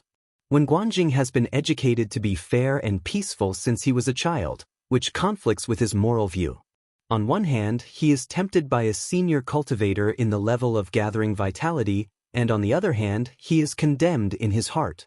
Besides, the dead woman in white is taking over Lin Luoran's body, Lin Luoran, who looks cold but is actually kind to everyone she knows. Lin Luoran has just been accepted by a senior cultivator. She is firm about cultivation, but her life has just begun, when Guanjing's struggle in his heart is even more intense than the struggle in Lin Luoran's body. As for Lin Luoran, she knows that something bad is going to happen when the ray of light enters her mind. Possession. Anyone who had casually read a couple of cultivation novels would be very familiar with this phrase. In the novels, the protagonists would either try to take over someone else's body or be taken over, and they would only cheer for the plot without the slightest bit of moral burden. Those who read the novels would know that it was fake, so they naturally wouldn't put themselves in it. However, when Lin Luoran experienced it herself, she realized that it was not a simple plot in a novel. If the dead woman took over her body, there would be no trace of Lin Luoran in the whole world. Since the birth of the divine sense, the sea of knowledge would be opened. It was different from the general description in novels that it was in the brain. The specific location was actually in the pineal gland, which was below the Baihui acupoint, between the eyebrows, and behind the glabella. There was a reddish-brown bean-shaped body that was no more than a few millimeters long and wide. The ocean is only a few millimeters in size. The ocean is, which is, there is and is, in. Lin Luoran's cultivation is not high, but her spiritual mind is different from that of ordinary people. When the dead woman in white enters the ocean, she can't help but be surprised. However, she has seen all kinds of things for many years. She forgets this anomaly in an instant. Like a sword, she slashes at Lin Luoran's spiritual mind. Lin Luoran looks at the dead woman who looks exactly like White Fairy. She has mixed feelings. The soul stone is lying quietly in her universal sac. Is it all a trap set by White Fairy? White Fairy. Lin Luoran knows that White Fairy has ulterior motives, but what she is seeing still makes her uncomfortable. The dead woman squints when she hears that Lin Luoran calls her White Fairy. White Fairy, you know me, the dead woman says, but her hands don't stop moving. Lin Luoran understands it, but it is hard for her to accept it emotionally. Now she hears White Fairy saying that she knows her? Lin Luoran has been with White Fairy for days. How can she just know her? Lin Luoran immediately realizes that no matter how the woman is related to White Fairy, she is definitely not the White Fairy she knows. Yes, no matter how meticulous White Fairy is, She can't predict that Lin Luoran will follow Wen Guanjing to the underground palace. Why does White Fairy wait for Lin Luoran here so that she can possess her body? Realizing that it is not a conspiracy, Lin Luoran feels more energetic. She avoids the attack of the female corpse and steps aside. However, Lin's ocean of consciousness is not spacious. In a few seconds, the dead woman in white catches up with her again. Lin has nowhere to run. She is worried that if she doesn't fight back, she will be in a terrible situation. But this was the sea of consciousness. How could he fight back? Lin Luoran is worried, but she can't use spells. Even if she can, this is her ocean of consciousness. How can she destroy it? The dead woman in white sneers and casts a spell. A fine net falls on Lin Luoran. The dead woman draws back the net and spits out a flame. She is going to burn Lin Luoran's spiritual mind to ashes. The dead woman in white has the upper hand. Lin Luoran is just a cultivator in the level of training qi. Therefore, the dead woman occupies Lin Luoran's body while burning Lin Luoran's spiritual mind. Wen Guanjing is still struggling, but Lin Luoran suddenly opens her eyes and moves her hands and feet. She hasn't had a real body for many years, which makes her happy. Wen Guanjing looks at Lin Luoran. She has the same face, but Wen Guanjing can tell that she is not Lin Luoran at first glance. She is not Lin Luoran. Has she lost? Wen Guanjing feels lost. Lin Luoran rolls her eyes and her eyes come alive. She stares at Wen Guanjing and asks, "This body doesn't practice the Heart Sutra of Zhu Mountain. Which branch are you from?" Wen Guanjing doesn't know who she is, so he doesn't dare to lie to her. He says respectfully, "I'm from the branch of the Wen family of Zhu Mountain. I'm the 53rd generation." He lowers his head to hide the surprise in his eyes. The 53rd generation of the Wen family? So, it has been more than 1,000 years. Lin Luoran frowns. It seems that she can't accept that time flies. Wen stands still for a while and has no time to check the nature of Lin Luoran's Taoist root. There are so many questions in Wen Guanjing's mind. Looking at the Lin Luoran, who is standing in front of him, he knows that she is a high-ranking cultivator on the inside. If he delays any longer, she will have no chance. Wen Guanjing casts a complicated spell quietly.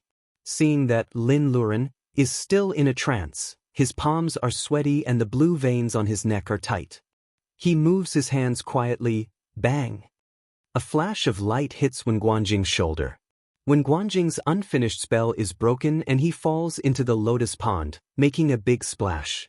The lotus flowers are broken and the leaves are broken under his weight. Lin Luoran sneers, "You betray your school for a woman. Even if you are a disciple of Zhu Mountain, what is the use of keeping you?" Chapter 123. Lin Luoran is furious when Wen Guanjing talks about the evil spirit. She slaps him back and Wen Guanjing rolls back into the lotus pond.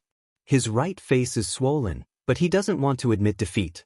He stands up again and staggers, stepping on several lotuses. Even people who don't like flowers will feel sorry for such a beautiful lotus. However, Lin Luoran has a lot of impatience in her eyes. It seems that she hates the lotus in the pond very much. However, Lin Luoran doesn't know who planted the pond full of flowers in the mausoleum to accompany her to sleep for thousands of years. When Guanjing spits out a mouthful of blood, "What did you do to her?" Lin Luoran says with a faint smile, "Since you know about possession, I have occupied this body and your lover's soul is gone." When Guanjing is furious, but he doesn't bother to explain to the dead woman that Lin Luoran is not his lover. In fact, under the fire of the dead woman, Lin Luoran is in great pain at first. She whines and then stops moving. However, her spiritual mind is not burned into ashes. The dead woman is not sure whether Lin Luoran is dead or not, so she doesn't let go of the big net made by her spiritual mind. Lin Luoran takes a look at the crystal coffin. The dead woman is still beautiful. She draws a water mirror and looks at herself. Lin Luoran is not satisfied with her beautiful face. However, she can only use the possession spell once. Besides, there are only one man and one woman here. The dead woman has no choice but to take Lin Luoran's body. Seeing that Wen Guanjing is moving again, the dead woman loses her patience with this young man of Zhu Mountain School. She draws her right hand and the harmless lotus leaves come close to Wen Guanjing. Wen Guanjing's whole body is covered by the lotus leaves. He can't even move. Seeing that the babbling, righteous young man was gone, the dead woman grinned and began to check the condition of her body. The big net is still covering the spiritual mind of the owner of this body. The dead woman takes a look at it and then turns her attention to Lin Luoran's body. Looking at the fire Reiki in her meridians, the dead woman frowns and says to herself, "The Taoist root of fire. This is a bit troublesome." She used to be a cultivator of both water and wood. Water was the embodiment of wood, and wood protected water. She made rapid progress in her cultivation. Although she was possessed, it was not difficult for her to regain her previous cultivation by relying on her previous understanding of cultivation. But why did she have to be a cultivator of fire, which conflicted with water?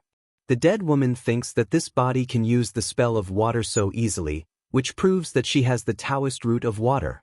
Having two natures is good, but it is only for the complementary natures of water and wood, gold and fire. Water and fire are incompatible. If the Taoist root of the two natures is opposite to each other, it is not a good quality but a burden. The dead woman looks at Lin Luoran's body carefully.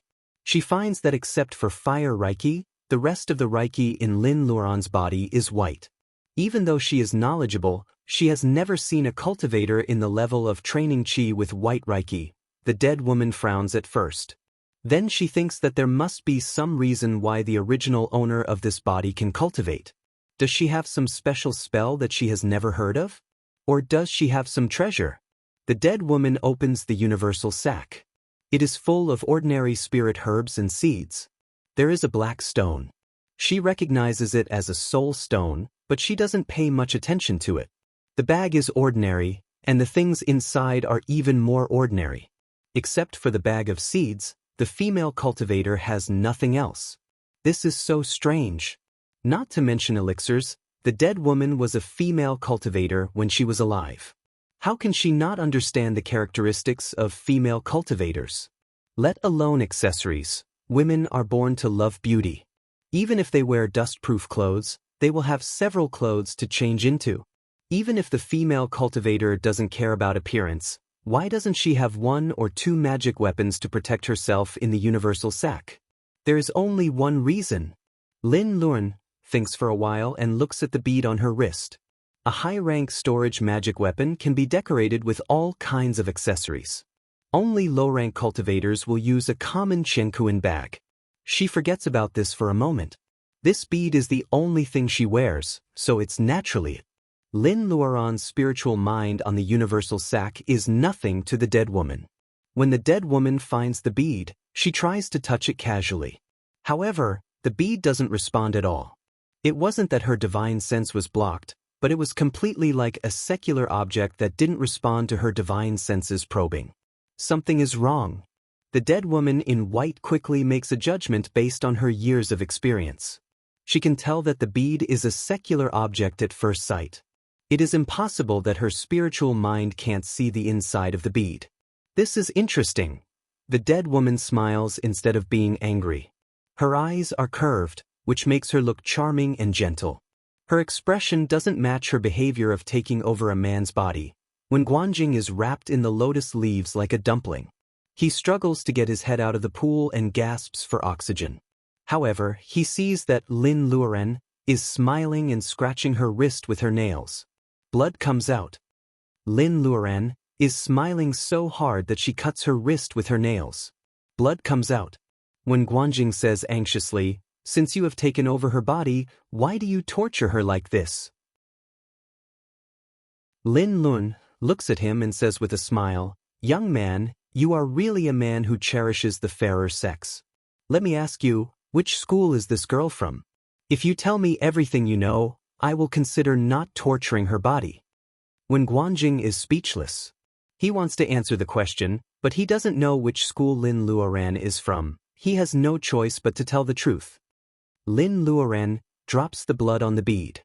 The bead absorbs the blood little by little. She says with certainty, "As I expected, Even her background is mysterious. This is interesting. Wrapped by the lotus leaves, when Guanjing can't even breathe. His face turns red because of the lack of oxygen. He has always been a meticulous man. He always believes that Lin Luoran should not die so easily. Seeing that Lin Luoran is talking mysteriously and acting mysteriously, when Guanjing can't help but hope that maybe she is still alive. She has to stall for time. When Guanjing takes a deep breath and suddenly says, "Master, for the sake of bringing you a body, I hope you can answer my question." Because the bead is still absorbing the blood tirelessly, Lin Luoran has time to talk to Wen Guanjing. However, hearing what Wen Guanjing says, she sneers, "You are smart. Why aren't you an infatuated man?" Although she sneers, she doesn't mind talking to this junior of Zhu Mountain School. She immediately says, "Go ahead. I'm in a good mood. Maybe I'll tell you everything." When Guanjing wants to ask about a lost ancient book of Zhu Mountain School. However, he thinks that it's easy for her to say yes or no. It's not good for stalling at all. When Guanjing reluctantly leads the topic to the murals. On the one hand, he also wants to know the mystery of the disappearance of a master in the level of gathering vitality. On the other hand, such a big event can't be explained clearly without some time. Hearing that the junior of Zhu Mountain School is asking about the murals, Lin Luoran shows a mixed expression of fear, nostalgia, relief, loss, and happiness. When Guanjing can swear that he has never seen anyone with so many expressions at the same time, the expression on Lin Luoran's face gradually returns to normal. She looks at the bead that has stopped absorbing the blood and says seriously, "Your level of cultivation is low. How can you ask such a question? Let's change the question. I have many secret spells. Don't you want to know them?" Lin Luoran is full of temptation. She looks at Wen Guanjing with a smile. Wen Guanjing breathes slowly and shakes his head. Foodies are always tragic. Chapter 124. Lin Luoran doesn't get angry. Instead, she smiles and is about to say something. However, the bead full of blood starts buzzing and vibrating on her wrist. Lin Luoran has no time to talk to Wen Guanjing. She uses her spiritual mind to explore the bead. With Lin Luoran's blood as a guide, the dead woman's spiritual mind enters the bead easily this time. The first thing she sees is the small spring and the medicine shop full of Reiki. Though the spirit medicines and herbs here are not of high quality, she is still surprised by the abundant Reiki space that claims to be of the same lineage as Wen Guanjing. There is a saying in the world of cultivation that there is a blessed place. According to the standard of Reiki, this place is definitely a blessed place. However, no one carries a blessed place with them. The dead woman doesn't know that this place is not only full of Reiki for growing spirit medicines, but also has a time difference of 1 year compared to the outside world. Otherwise, she might not be able to calm down and kill Wen Guanjing, who sees the bead buzzing. Even so, she is still very happy. The charm and gentleness on her face are all gone, leaving only the viciousness from hell. "Ha, God is helping me." The dead woman's crazy laughter echoes in the space. She laughs so hard that she is about to cry. She stops laughing when she sees the sword of bright snow in the space. She can only use her spiritual mind to enter the space, but she can't control things in the space. Seeing something that looks like an old thing, the dead woman brings Lin Luoran's whole body into the space. All of a sudden, Lin Luoran disappears. Only the bead she usually wears falls on the ground, making a tinkling sound. Wen Guanjing doesn't know what happened or where the person who has possessed his body has gone. However, he knows that this is not the time to lose. He tries to get rid of the lotus leaves that wrap him up. The dead woman looks at this body. It has hands and feet. She can actually bring it into the space. She is even more sure that this is a blessed place. She picks up the sword of bright snow and looks at the almost destroyed snow sword. She feels like she is struck by lightning. "Sword of bright snow. How many years has it been since I last saw you?" The dead woman feels lost. Then she becomes ferocious again. "No wonder this junior calls you White Fairy. It turns out that she knows you. It's impossible. Your body and soul have been destroyed. How can she know you?" The dead woman seemed to be stimulated by something. Her emotions were in a mess. Affected by her spiritual sense, a strong wind blew in the space, blowing the spirit herbs around. She didn't know it and just vented her anger. A beam of light in her hand hit the inhibition of the small wooden house. This time, it was like poking a hornet's nest. Lin Luoran has tried many times. Although she failed to break the inhibition, it was gentle and harmless.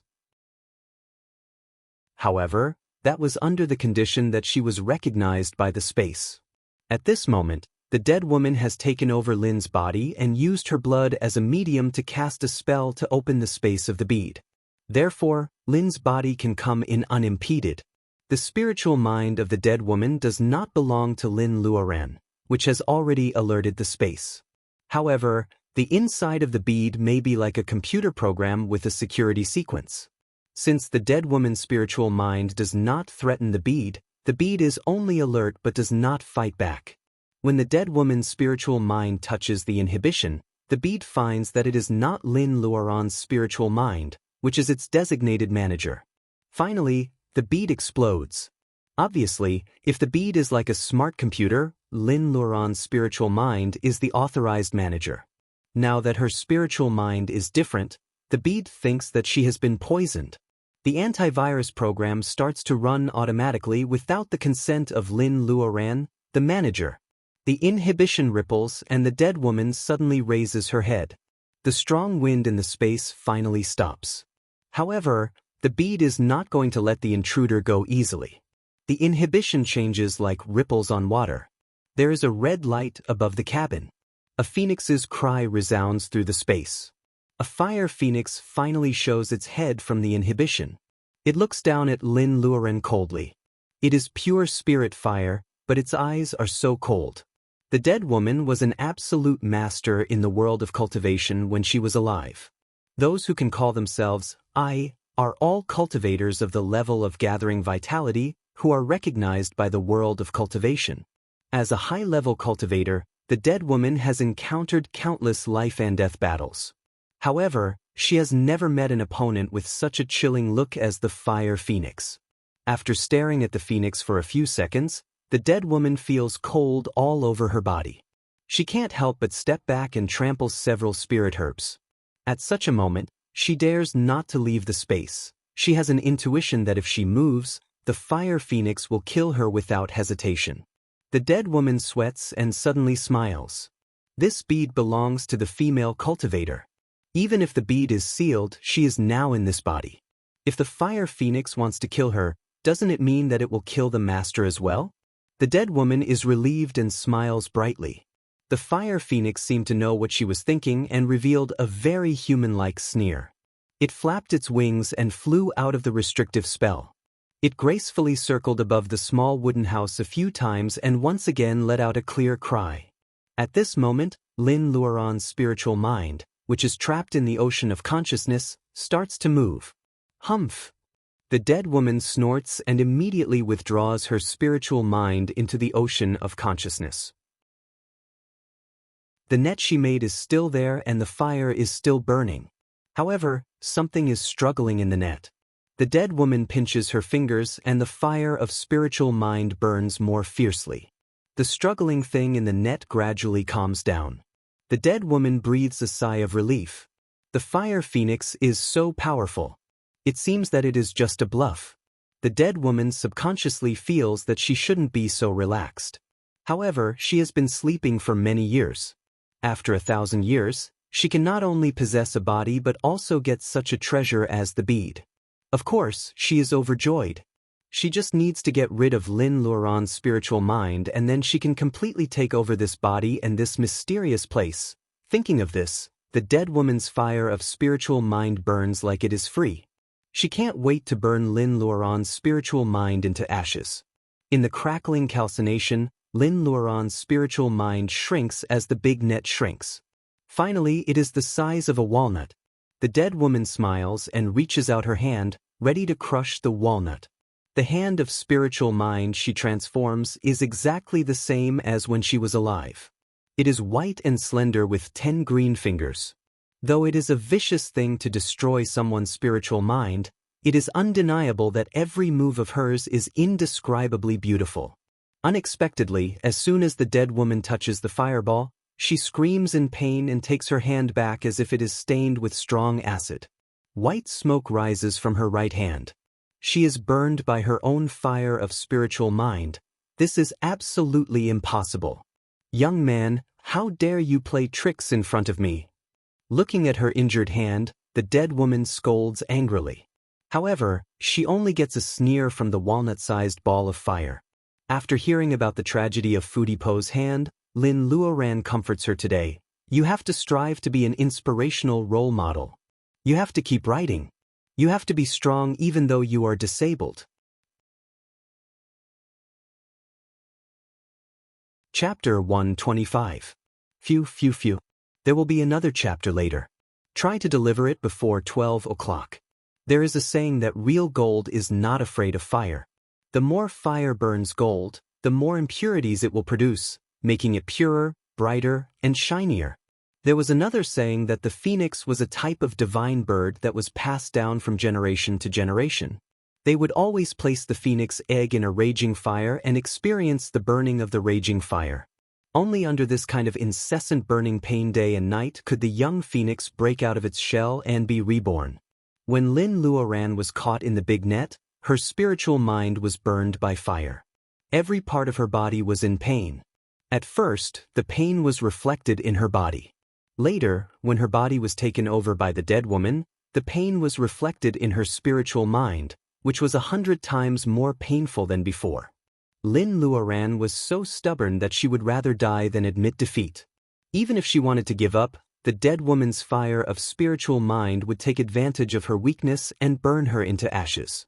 However, the more Lin Luoran struggled, the more pain she felt. Gradually, she felt that her consciousness was blurred. She couldn't tell anything from the fire of spiritual mind and could only curl up into a ball.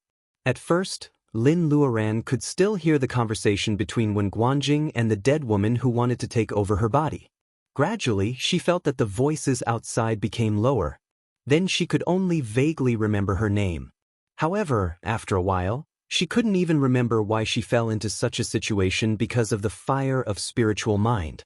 Shrink a little smaller so that it won't hurt anymore, right?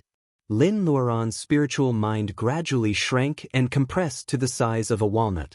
However, it was an instinctive reaction to protect herself. In fact, her spiritual mind was not bad. With the help of the black epiphyllum on the cliff, Lin Luoran's spiritual mind was much more powerful than that of cultivators at the same level. Along the way, her mentality changed several times and she became more and more suitable for cultivation. Her spiritual mind was much stronger than that of ordinary cultivators in the level of training qi. However, Lin Luoran was at a disadvantage because she was guarding a treasure house. Even in her own ocean of consciousness, she didn't know how to fight back. She was forced to step back again and again by the dead woman. Finally, she was trapped in the small space and couldn't get out. Lin Luoran is in a daze. Suddenly, she hears a clear and melodious sound of a phoenix. The sound is like a morning bell and an evening drum. The sound is so loud that Lin Luoran's spiritual mind is awakened a little bit. When she woke up, she felt a burning pain. The spirit fire of the dead woman was burning her. This kind of pain that went deep into the soul was 100 times more painful than the physical pain. When Lin Luoran is at her wit's end, she hears the clear and loud cry of the phoenix again. She doesn't have time to think about why there is such a sound. She suddenly remembers the legend of the phoenix's rebirth in fire. The young phoenix was born in the raging fire, so why didn't it suffer the pain of the fire? In the past, Lin Luoran scoffed at such a legend. However, now that she is on the path of cultivation from the point of view of a cultivator, can it be explained that phoenixes are originally of the nature of fire, so they are not afraid of the pain of fire? Lin Luoran seems to be in the same situation now. She is surrounded by boundless fire, burning her all the time. In the same environment, phoenixes can be reborn in fire, but she is in so much pain. Is it because phoenixes are not as noble as holy birds, or there are other secrets?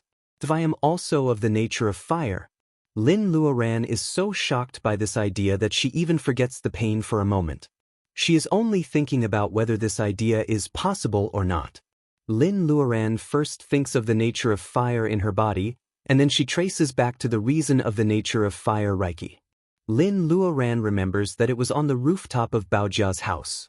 At that time, she knew nothing about Reiki and secretly studied the fireball spell cast by Wen Guanjing.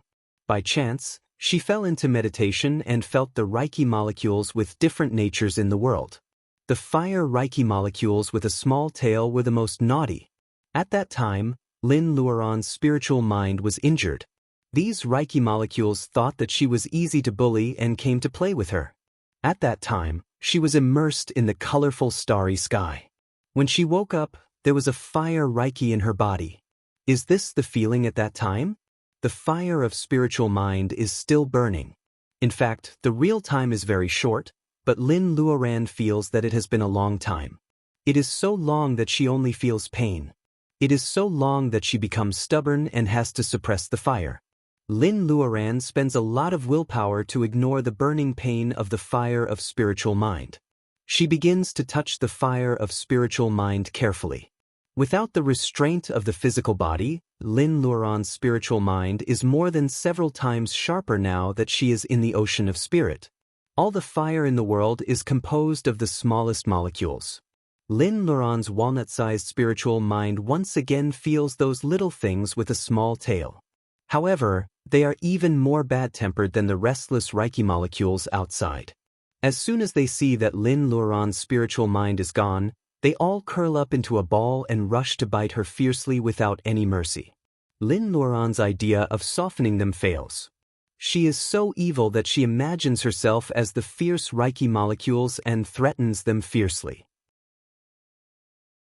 These fire of spiritual mind hesitate and dare not to burn her as before. Lin Luoran is delighted and decides to be a wicked woman. She divides her spiritual mind into every gap of the fire of spiritual mind. Every trace and every wisp of her spiritual mind is a fierce Lin Luoran. The fire of spiritual mind molecules want to escape, but they are under the command of the dead woman. They have no autonomy and can't do anything. Instead, they become the punching bag in the middle. Some of them are not strong-willed. Seeing how powerful the wicked woman is, they go with the flow and join Lin Luoran, the enemy. When Lin Luoran is having fun, a pair of big hands pinches her. She is infected with the irritation of the fire molecules. Without thinking, she directs the surrendered fire molecules to burn their former masters. Hearing the dead woman's cry of pain and then curse, Lin Luoran is overjoyed and sneers. The dead woman is furious. "Get out of here." Although Lin Luoran is protected by the traitor's fire of spiritual mind and doesn't feel the pain of being burned, this is her body after all. The longer the dead woman occupies her body, the more dangerous it will be. She can't be careless. Knowing that she can't hide forever, she naturally wants to go out. However, the circle of fire of spiritual mind is still under the control of the dead woman. How can she get out when she is surrounded? When Lin Luoran is at a loss, she hears another phoenix cry. She grits her teeth and decides to risk her life. If she can't live, she will die a splendid death. Whether it is real gold or not, she has to go through this sea of fire. This rookie who doesn't know how to attack with spiritual mind is willing to risk her life. She doesn't care about her image at all. She leans her spiritual mind on the surrendered fire of spiritual mind and pounces on it to bite the surrounding fire. The surrounding fire of spiritual mind is like an army under remote control. The surrendered fire of spiritual mind is attached to the spiritual mind. Lin Luoran directly crosses to the era of single mecha. Lin Luoran doesn't feel sorry for those who are not her direct subordinates. After most of the fire of spiritual mind is killed, some lucky ones actually consume the enemy with all their strength. Lin Luoran's victory is in sight. The dead woman has the most intuitive feeling. At first, Lin Luoran turns into a wicked woman and integrates herself into the fire of spiritual mind. Naturally, the dead woman doesn't notice it. Later, Lin Luoran directs the army of fire of spiritual mind to rebel. As the former master, the dead woman's feelings are very clear. She has never encountered such a situation. She doesn't expect that it is the desperate fighting method of a little cultivator in the level of training chi. She only thinks that the fire phoenix in the space has done something. She is shocked and angry. When she is about to fight back, she gradually finds that she can't command the fire of spiritual mind anymore. When Lin Luoran commands the army to devour the enemies, the dead woman can only see that the fireball is shrinking and shrinking in a certain frequency. Gradually, the fireball changes its shape from small to large. Eventually, it turns into the shape of the fire phoenix. The dead woman takes 2 steps back and presses her lips tightly. There seems to be some kind of creature in the fire phoenix.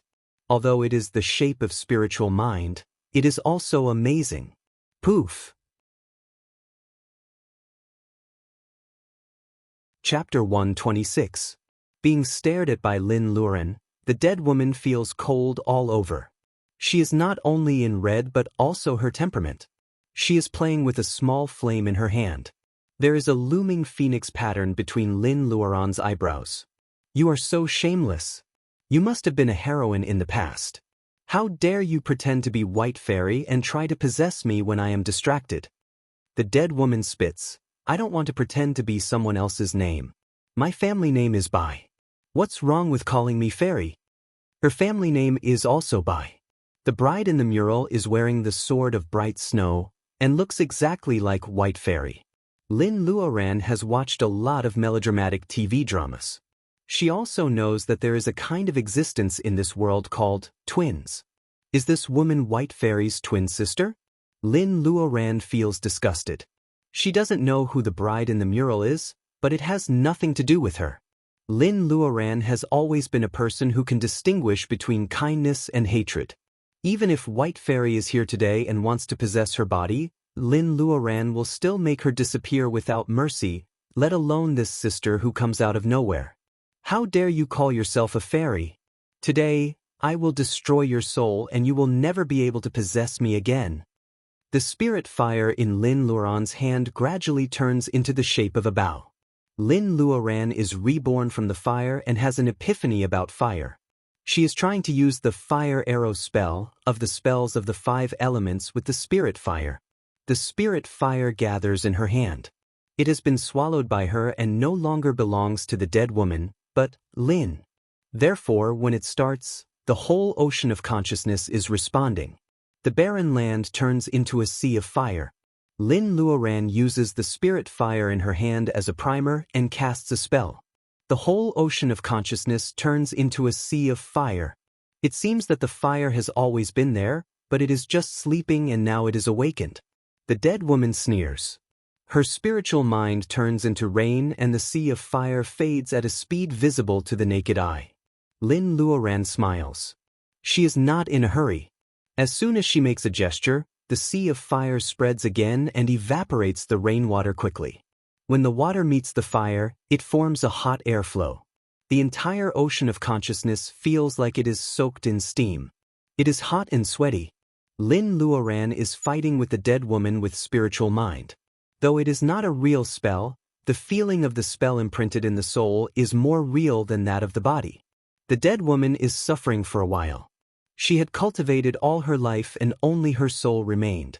Otherwise, she could easily crush this junior who had not even reached the foundation building level with her little finger.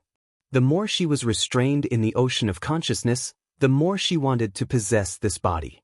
Lin Luoran doesn't have time to pay attention to her.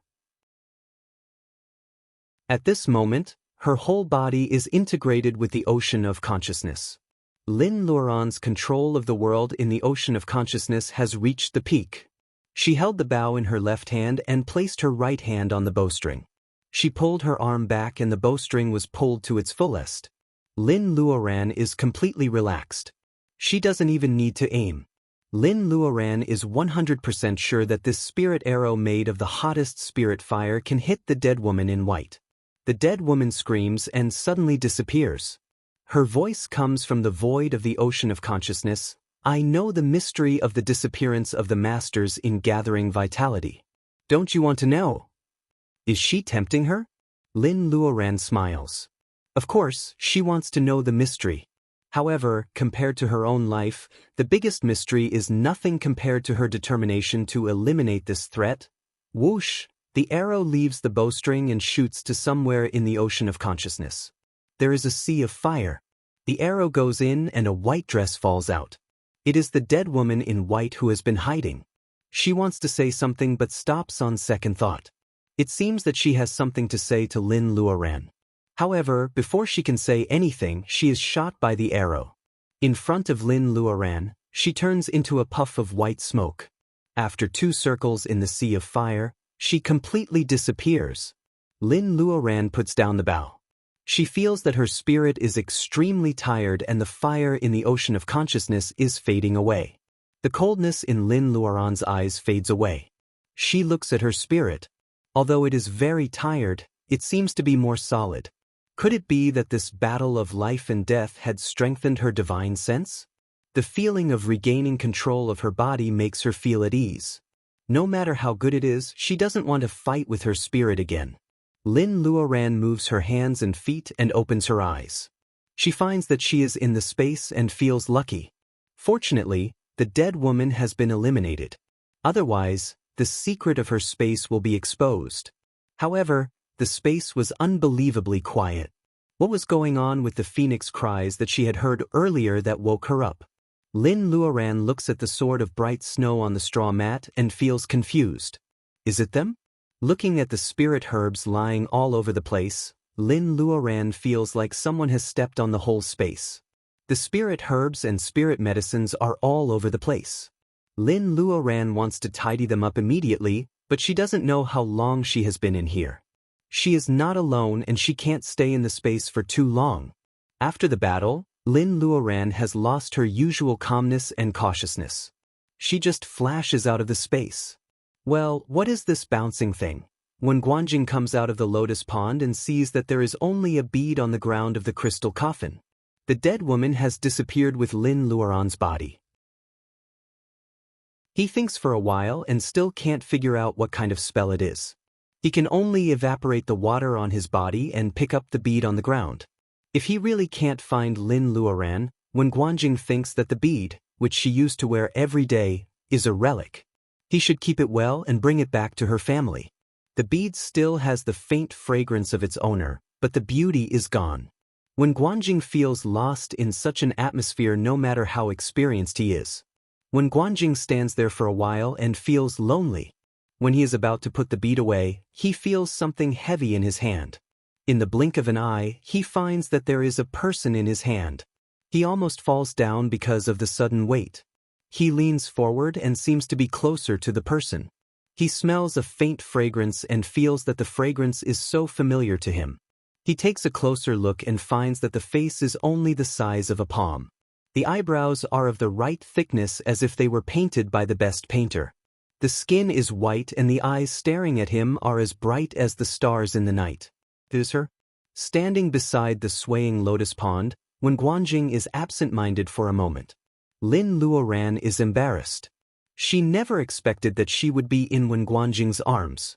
Seeing that Wen Guanjing is stunned, Lin Luoran blushes because of the beating of his heart. She plucks up the courage to laugh.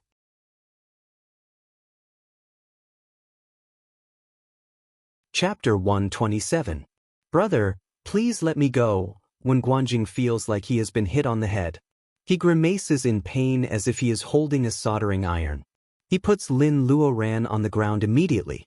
When Guanjing has never been in such an awkward situation in his 30 years as a model. Lin Luoran coughs and Wen Guanjing blushes. He forgets to ask why Lin Luoran suddenly disappeared and then reappeared in his arms. Lin Luoran wishes that Wen Guanjing would not mention it. Although she is also embarrassed, she has to find an excuse to divert Wen Guanjing's attention. Brother Wen, have you found what you are looking for? When Guanjing doesn't answer her question. He asks with uncertainty, are you Sister Lin? Lin Luoran finds it funny that he is being so careful. She jokes with him, yes. When Guanjing remains calm. However, he is secretly gathering his strength and guarding against Lin Luoran. Lin Luoran has never admitted that she is his sister, Looking at him, Lin Luoran feels that the solemn atmosphere has been diluted a lot. She can't help but laugh. Brother, I'm kidding. It is me. When Guanjing looks at her suspiciously, people may look the same, but their temperament is born from the heart. It can't be changed overnight. Lin Luoran's eyes are clear. She is exactly the girl who looked like a bamboo when they first met. She was majestic and unsheathed like Mu Guing at the back door. When Guanjing frowns and smiles bitterly, "Sister, please don't make such a joke next time." Lin Luoran is amused by his frown and nods. To be honest, Lin Luoran has a bad impression of Wen Guanjing because of what happened to Zhou Yaowei. Lin Luoran doesn't want to be nice to the whole special department. However, after what happened, Lin Luoran is still conscious when she is under the control of the dead woman's spiritual mind. She knows that Wen Guanjing is on her side at the beginning. They have only known each other for a few days. Lin Luoran is not that shameless to expect Wen Guanjing to risk his life for her. In Lin Luoran's eyes, Wen Guanjing is already a good man for doing this. "Senior brother, did you find what you were looking for?" Wen Guanjing shakes his head. "Is it really a mistake to come here?" Lin Luoran wants to divert his attention, so she can only encourage him. The two of them think that if there is something that Wen Guanjing wants, they can search every corner of the mausoleum in this big stone room. They can find it at a glance. Lin starts from the left and Wen starts from the right. The mausoleum is large, but there is only a 3-foot open space against the wall. The rest of the space is filled with lotus ponds. Lin Luoran touches the smooth stone wall with her hand. She uses her spiritual mind to explore the smooth stone wall. Behind the stone wall, there is nothing unusual. Lin Luoran concentrates on scanning and soon she has explored the stone wall one by one. These things couldn't be more normal. Were it not for the fact that the stone wall was built at the bottom of this surging river, it would be no different from an ordinary mausoleum, not to mention things related to cultivators. Soon, the two of them finished inspecting each other and met each other halfway. "Senior brother, what are you looking for? How are you going to find it?" When Guanjing looks at the pond in silence, it is useless to hide it from Lin Luoran, so he might as well tell her. "I'm looking for a spell that was lost in Zhu Mountain many years ago. It is called Introduction of Sword. If the sheepskin scroll didn't mention that it might be here, I wouldn't have come for treasures. Fortunately, it is not the time to drink water, or Lin Luoran will spit it out." "What introduction of sword? Isn't it just the thing that White Fairy threw to her like cabbage?" God, when Guanjing dragged her to the mausoleum just for this thing and almost got killed by the female corpse? Lin Luoran feels that she is wronged. Now, she knows the spell, but she can't tell Wen Guanjing that she has it. Otherwise, how can she explain that the spell that was lost in Zhu Mountain is in Lin Luoran's hands? Lin Luoran knows that treasures are the source of trouble. She only hopes that there is really such a spell in the underground palace so that they won't come here for nothing. However, she is not sure. So she has to tell Wen Guanjing, "Senior brother, is it possible that the sheepskin scroll is a trap to lure people here so that they can possess us?" Lin Luoran says it casually, but she is shocked when she says it. The underground palace is built under the water. Does it mean that the female corpse has the Taoist root of the water? Also, the murals in the passage depict the scene thousands of years ago.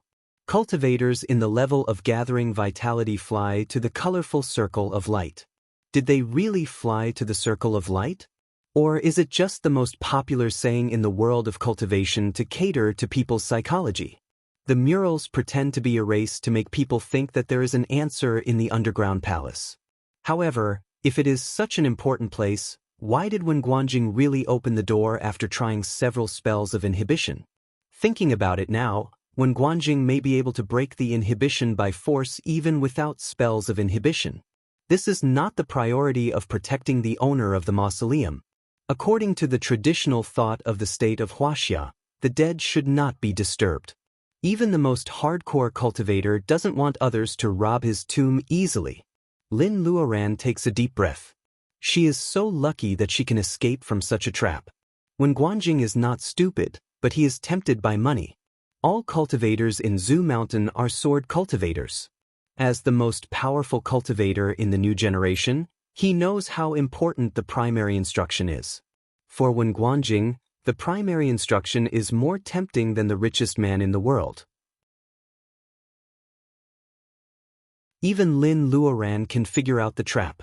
When Guanjing calms down and realizes that the dead woman is probably trying to trick people into coming here. He almost died in the monster's mouth in order to get the sheepskin scroll. When Guanjing is not reconciled to the fact that he almost died in the monster's mouth. Lin Luoran can see through his unwillingness. Besides, she knows the primary instruction. Lin Luoran feels a little guilty. She points at the crystal coffin and says, "Brother, although it is a trap, the primer of the trap may not be fake. Why don't we look for the crystal coffin again? If we can't find it, we can drain the lotus pond and turn it upside down." When Guanjing looks at the indignant expression on Lin Luoran's face, looking for the coffin and draining the pond, it is clear that she wants to take revenge on the dead woman for trying to steal her body. When Guanjing has never seen Lin Luoran being so childish. He feels that Lin Luoran's childishness for not finding the primary instruction is gone. He nods and agrees to Lin Luoran's proposal. The dead woman in white lies quietly in the crystal palace. Her cheeks are rosy, and the peony on her bun is as beautiful as before. Lin Luoran comes up with a bad idea, but she is still a little scared when she sees the dead woman. When Guanjing doesn't like the way the dead woman acts. He doesn't care about the relationship between the dead woman and Zhu Mountain. He is ready to open the coffin and check inside. However, after a while, they find that there is no gap around the coffin, as if it is made of a large piece of crystal. There is no seam between the top and bottom of the coffin. How did he put the female corpse inside? Lin Luoran is shocked. How did her soul come out to steal the body? Is the crystal coffin something that can only be left but not entered? Lin Luoran is amazed by the means of cultivators. When Guanjing doesn't give up easily, he feels that there must be some inhibition or ancient mechanism outside the coffin. He squats down and checks it. Lin Luoran stands there and looks at the dead woman. She feels that the peony on her bun is so fresh that she can even see the dew on the pistil. And the fine stitches on her lapel are. "Brother Wen, look at the symbols." The more Lin Luoran looks at them, the more strange she feels. She calls Wen Guanjing. There are such symbols on the cuffs and skirt. When Guanjing looks at them and says to Lin Luoran, "They are golden script." Illiterate Lin felt that her ears were burning. She secretly made up her mind that if she didn't learn all the rare words in China, from the oracle bone script to the women's script, created by Xiangxi's lesbians to express their love, she really wouldn't have the face to go out. Swords are weapons. Gold and divine wood can be used as materials, and the fire of the earth can be cast.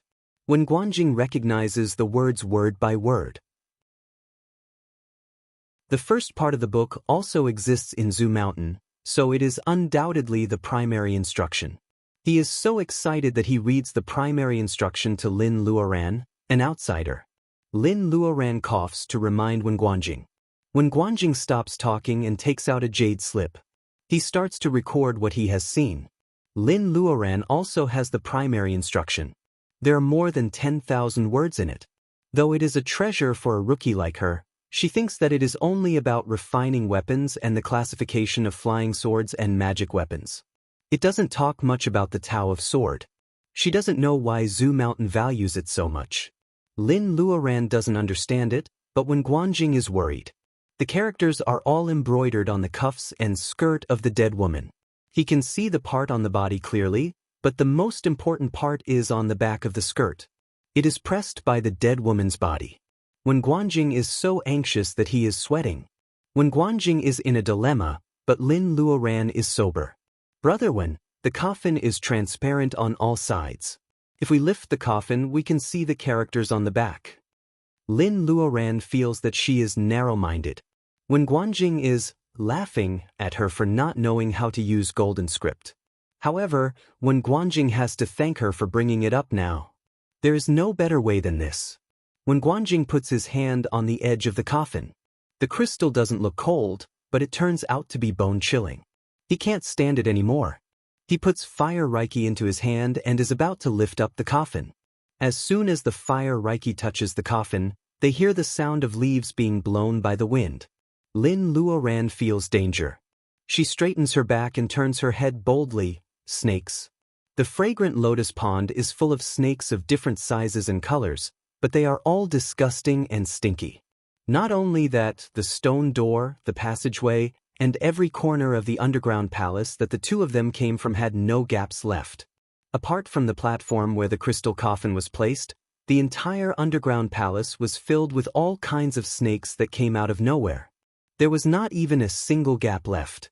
Even when Guanjing, a man, almost vomits when he sees the snakes rolling in the pond and remembers that he once soaked in the lotus pond for a long time, Lin Luoran's mind is in a mess. She thinks about the pharaoh's curse, the extreme joy turns to sorrow, and the interdependence of fortune and misfortune. The problem is, how can they get out? There is one more chapter, and it will be published after midnight. After the second chapter, this volume will be over and they will return to the modern world of cultivation. Chapter 128. In the secret land where there is no starlight, the night is soft and warm. When Guanjing doesn't know how many days he has been running, he only vaguely remembers that he has never rested these days. He has even had 2 meals in the past few days and nights. However, he still persisted. This is the 3rd time that he stops to eat and rest. When Guanjing leans against a rock, his body is soaked with sweat. He hasn't had the chance to dry up because he has been running. When Guanjing was on a mission, he once lurked in the desert for several days and nights. His heart has been trained to be as firm as steel. This time, he is a little tired, but he does not exceed Guanjing's limit. It is already late at night. Occasionally, there are owls howling in the depths of the forest to remind Guanjing that this is a real world and he has escaped. He feels like a coward. He actually listened to Lin Luoran and escaped by himself. However, the jade slip with the primary instruction in the universal sac is more important than his life for Guanjing. He knew how much Shushan yearned for this lost general principles. Even if he had to die, he had to give the general principles away.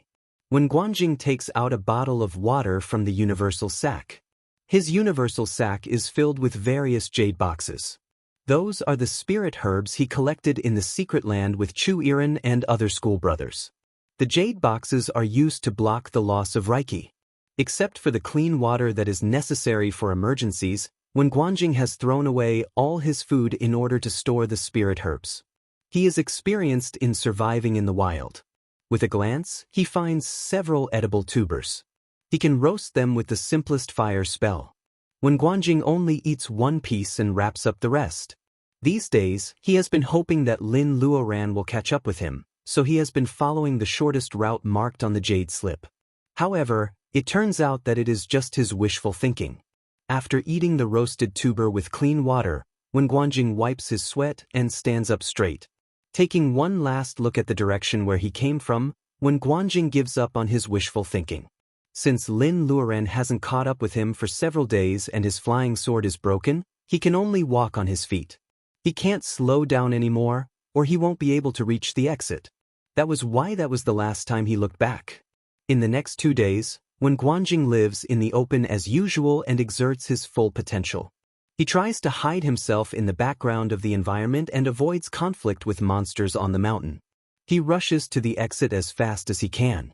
When Guanjing is so tired that he almost collapses, he finally sees Li Shi-er and others in the distance. Li's face is bruised and Chu Yi's shoulder is bandaged. Everyone in the group, including Lin's hawk, is injured. When Guanjing counts the number of people in his mind, it is the same 8 people as when they parted. If he were not worried about Lin Luoran, he would laugh out loud.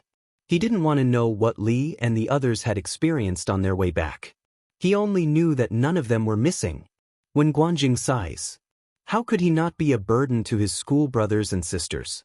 Except for her, none of the cultivators from Huaxia died this time. The minister will be very happy if he knows this. People's hearts are made of flesh. The master of these school brothers will be very happy, right? Coming out of the secret land alive is already the proudest experience for the young cultivators of Huaxia. Everyone will be happy and proud for them. Li Shi has matured a lot these days.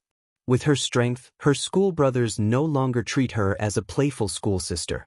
During the days when Lin Luoran and Li Shi'er were separated, Li Shi'er had tasted all the joys and sorrows of life by herself. She rarely smiles like before. Only when she sees Wen Guanjing does she say coquettishly, "Brother, we found the Foundationling bolus." Foundationling bolus. When Guanjing looks around and sees only cultivators from Huaxia, he is relieved and asks Li Shi'er to go back first. Li Shi'er covers her mouth to suppress her excitement. She looks up and asks, "Brother Wen, where is Sister Lin? Where is Lin Luoran? Has she been eaten by the snake?" Thinking of this possibility, Wen Guanjing is reluctant to face it. However, Li Shi'er asks him directly and he has to face the question. He doesn't know how to answer, so he says stiffly, "We'll wait for her here." "Oh, is Sister Lin still behind us?" Li Shi'er pouts and touches Goldie's wings. She tries to ignore Wen Guanjing's unconfident answer. "How long do we have to wait? Tonight is the last chance to go out." Li Shi'er looks at the secret land surrounded by mountains, hoping that Lin Luoran will show up on a flying sword. She has blind trust in Sister Lin. Wen Guanjing is also looking into the distance. It will be great if Lin Luoran can show up. Even if she doesn't show up on time, he doesn't believe that she will die. He gave her the jade slip which can teleport her. As long as she can hide from the snake, no matter where she is, she will be able to get out of the secret land without rushing to the exit. Seeing that it is getting dark, Wen Guanjing has to pin all his hopes on this last guess. Foreign cultivators from all over the world show up at the exit one after another. They cross the light curtain and go home. Wen Guanjing secretly counts the number of people. Among them, the vampires, the Nihanese and the Russians have the most casualties. He wonders what happened to them. Thinking of the two Nihanese who were killed by Lin Luoran mercilessly, Wen Guanjing feels relieved. The loss of the British, the Nihanese and the Russians means that the stalemate between the state of Huaxia and them on some issues will be broken after they get out of the secret land. Many negotiations will be in the favor of the state of Huaxia. This is another meaning of the secret land. But what about Lin Luoran, who is like Muging? When Guanjing closes his eyes and thinks back to the moment when he lifted the coffin by force. The snakes surged and the laughter of the dead woman comes out from the coffin. She is not dead. The crystal coffin floats in the air. The two of them run out of the underground palace desperately. The voice of the dead woman comes out clearly. "Remember, your body is mine." The snakes chase after them. Hearing this, Lin Luoran feels like seeing a ghost. Wen Guanjing wants her to leave first. Of course, Wen Guanjing doesn't want to. The snakes chase them to the shore, and more are coming from all directions. Lin Luoran grits her teeth and pushes Wen Guanjing away. Wen Guanjing throws a piece of jade that can teleport to her. He rushes into the crowd of snakes and slashes them. He tries to attract their hatred and lead a small group of snakes to another direction. The dead woman's strange laughter echoes in Wen Guanjing's ears. He actually refrains from looking back. If he doesn't look back, there is always hope. It is getting darker and darker. There are only 2 hours left. All kinds of monsters hiding in the secret land wake up one after another. The monster tide is coming. Wen Guanjing and the others are guarding the exit. They have already dealt with several groups of stupid monsters. This is just the beginning. When there is only 1 hour left, Wen Guanjing has to ask everyone to leave. Li Shi'er is pushed out of the gate of twilight. Goldie, Chu-Yi and the others are confused. Wen Guanjing can't explain. There is no one on the flowery path. Only the cultivators of Huaxia are still standing there.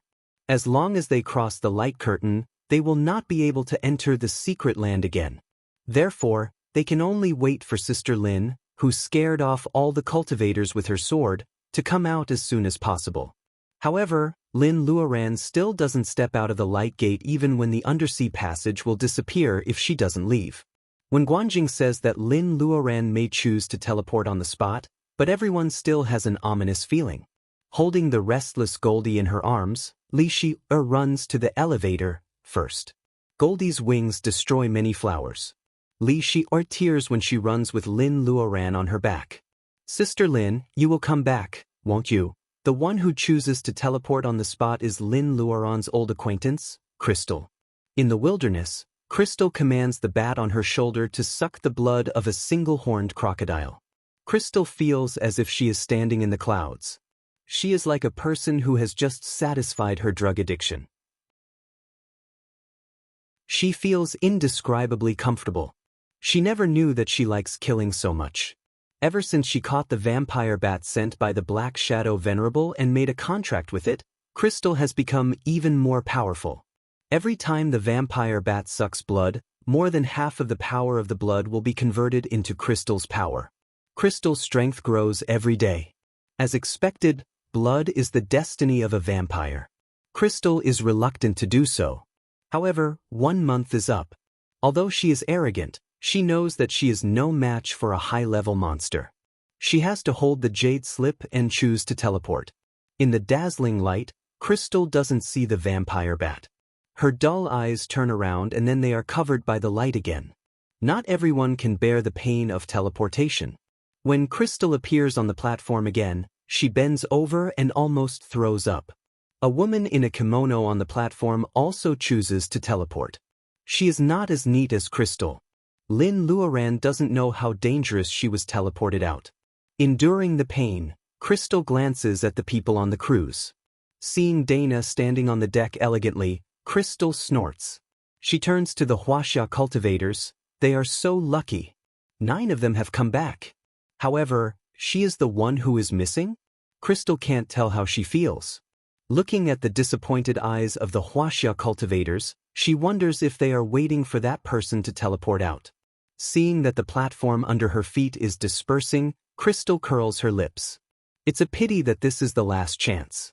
The platform is gone and no one will come out. That beauty, could it be that she was dead?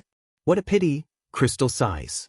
She spreads her wings and flies up from the scattered platform. The vampire bat opens its eyes and greedily looks at the boundless sea under the moonlight.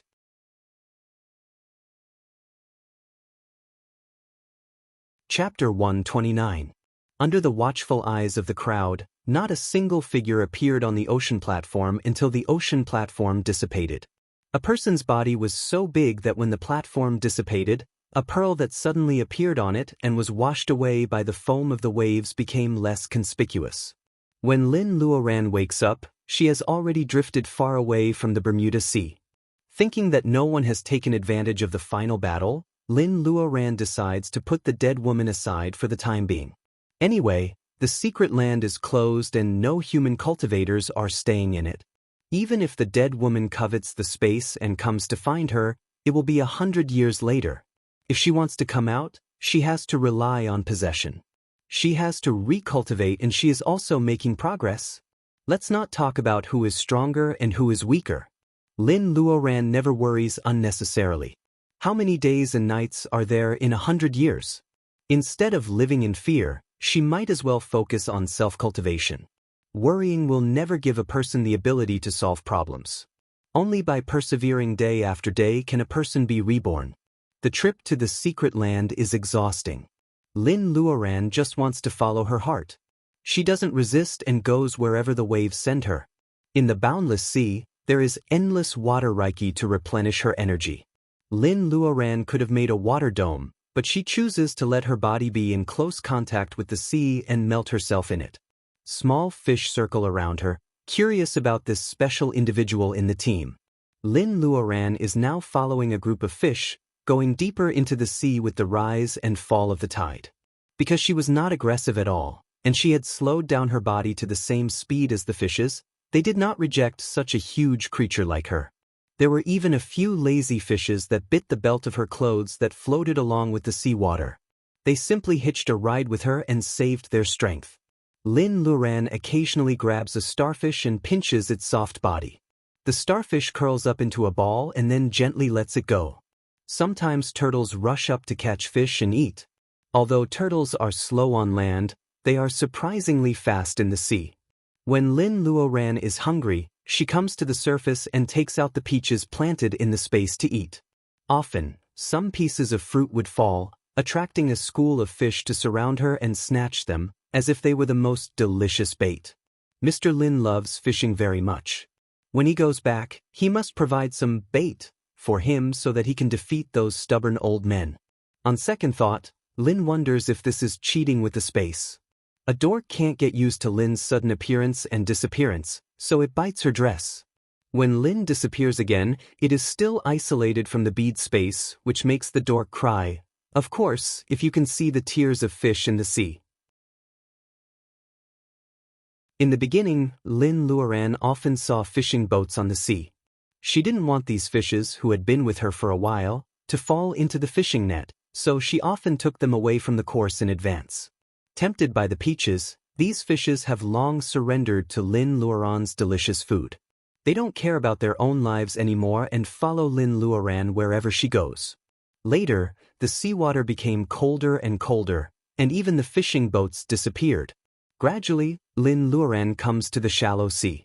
She guesses that these fishes have arrived at their destination, so she says goodbye to them and floats to the colder sea alone. At first, there are shallow ice pieces, and then the top of Lin Luoran's head gradually turns into ice. Looking up from the bottom of the sea under the ice, the crystal ice is particularly dazzling under the reflection of the sunlight. It is hazy and dreamy. When Lin Luoran breaks a piece of floating ice and comes to the surface for air, she sees a white world. This is a kingdom of ice, a world of snow. The snowstorm seems to have just stopped. When Lin Luoran sees the honest figure fishing on the floating ice, she finally knows where she is. It is a polar bear. Obviously, this can't be the Antarctic. The polar bear stares at Lin Luoran, the uninvited guest, and suspects that she is here to steal the fish. Lin Luoran laughs and dives into the ice again. She catches 2 fat fishes and throws one to the young polar bear, who may be a novice and can't catch any fish. After all, the melodramatic scene of Lin Luoran subduing a fish in her imagination doesn't happen. The polar bear eats up the fish and swaggers away, leaving its back to Lin Luoran, who has eaten a meal for it. Lin Luoran doesn't care about it at all. Instead, she climbs up from the water and prepares to have her first hot meal in so many days. She looks at all this with enjoyment. She blends herself with the fishes and the sea, drifts with the current, and even drifts all the way to the North Pole. If she hadn't embarked on the road of cultivation, a place like the North Pole would only exist in the short dozens of minutes of documentaries and in Lin Luoran's dream. This time, drifting with the sea has made up for Lin Luoran's fatigue of fighting in the secret land. In the vast and boundless sea where she can do whatever she wants, her state of mind has become broad and tolerant. She doesn't care about temporary gains and losses. She wants to be a cultivator in the world. Maybe she can go to every corner of the earth? This sudden idea makes Lin Luoran yearn. A gust of cold wind blows, and her wet clothes stick to her body. Even with her current physique, Lin Luoran also feels a little cold. After all, she has been soaking in the sea for a long time. At that time, her state of mind was just enjoyment. Now that she is ashore, she feels the salty taste of the sea. Although it is all glaciers here, Lin Luoran still manages to cast a small spell of the nature of fire, which is just enough to burn a big hole in the ice. When the fire goes out, the water in the hole is steaming. In such a silver world of ice and snow, it looks very amiable. Soaking in a hot spring in the North Pole. If Baojia knows this, she must be shouting excitedly. Lin Luoran cuts the big stone she picked up from the bottom of the sea into a stone pot.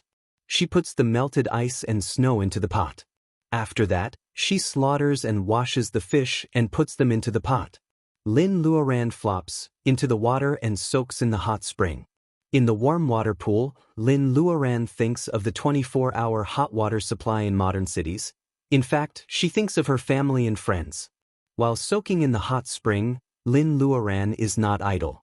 After the training in the secret land, her control of the 5 elements of Reiki has improved a lot. Now, she can not only cast simple fire spells in the North Pole, where the fire Reiki is so thin that it is almost negligible. She can also keep heating the stone pot while soaking in the hot spring. When Lin Luoran gets up from the hot spring, her clothes are dry. The fish soup in the stone pot is milky white. Lin Luoran has a lot of spices in her space. She puts a few pieces of green onion and sprinkles a little salt, and the fish soup looks and smells good. After drinking the fish soup, Lin Luoran looks into the distance. It seems that another snowstorm is coming. Should she find a shelter? If you are alone in the ice field waiting for rescue, food is actually only a problem. The biggest danger is the snowstorm that may come at any time. The extremely low temperature at night will make you freeze to death before the rescue team arrives. It is actually very easy to survive the night when the temperature is dozens of degrees below zero in the ice field. What ordinary people do to save themselves is to dig a snow cave in the leeward snow hill area. The cave doesn't need to be too big, as long as it is big enough for you to curl up in. You also need to block the entrance of the cave with ice to protect yourself from the snowstorm at night. This kind of simple shelter has almost no technical content. The only thing you need to worry about is that when you block the entrance of the cave with ice, you must remember to leave enough space to prevent people from suffocating. Lin Luoran dug a snow cave like this instead of hiding in the bead. It is safe and warm in the bead. However, not everyone has the opportunity to enjoy the North Pole. Lin Luoran just wants to be an ordinary person at this moment. When she wakes up the next morning and pries the ice off the entrance of the cave, the snowstorm has stopped. What's more, it seems to be a rare good weather in the North Pole in winter. Thinking of winter, Lin Luoran realizes that she has stayed in the secret land for a month and drifted with the water. At this time, maybe spring has already passed in the country. After leaving the North Pole, she will go back directly. Lin Luoran makes this decision. She decides to have a good look at the North Pole and then go home directly. Maybe she can bring some North Pole gifts for everyone? Lin Luoran looks up at the towering glacier. Will there be anything special on the iceberg except the snow that has not melted for years? Lin Luoran decides to climb up and have a look. She walks on the ice field for 2 days at a speed that is a little faster than ordinary people. Then she arrives at the foot of the glacier, which looks very close but is actually quite far away. She will climb up with her bare hands and become an ordinary woman looking for gifts for her family. After climbing several times, Lin Luoran slips and rolls down after dozens of meters and is buried in the thick snow. Every time she crawled up, it was a new experience for her. It was a new enlightenment. Ordinary people can climb to the highest peak in the world with only ropes and simple tools. This is just a slightly higher glacier. Lin Luoran doesn't regard it as a scourge. After falling down for the 10th time, Lin Luoran finally realizes her childishness. She sits in the snow and laughs for a while. Lin Luoran rubs her hands and runs hard in the snow. She rushes over the place on the glacier where she falls most often. Sure enough, after passing the dangerous place, the glacier does not seem to be as steep as it looks. After jumping for a while, Lin Luoran exhales hot air and climbs up the iceberg. Even if there is only snow and ice on the top, Lin Luoran will take it down and carve it into a gift for her family. This is the first glacier she has climbed over with her bare hands. Going all the way north to the North Pole, Lin Luoran feels that even if there are more glaciers waiting for her in the future, they will not be steeper and more difficult than the one she climbed today.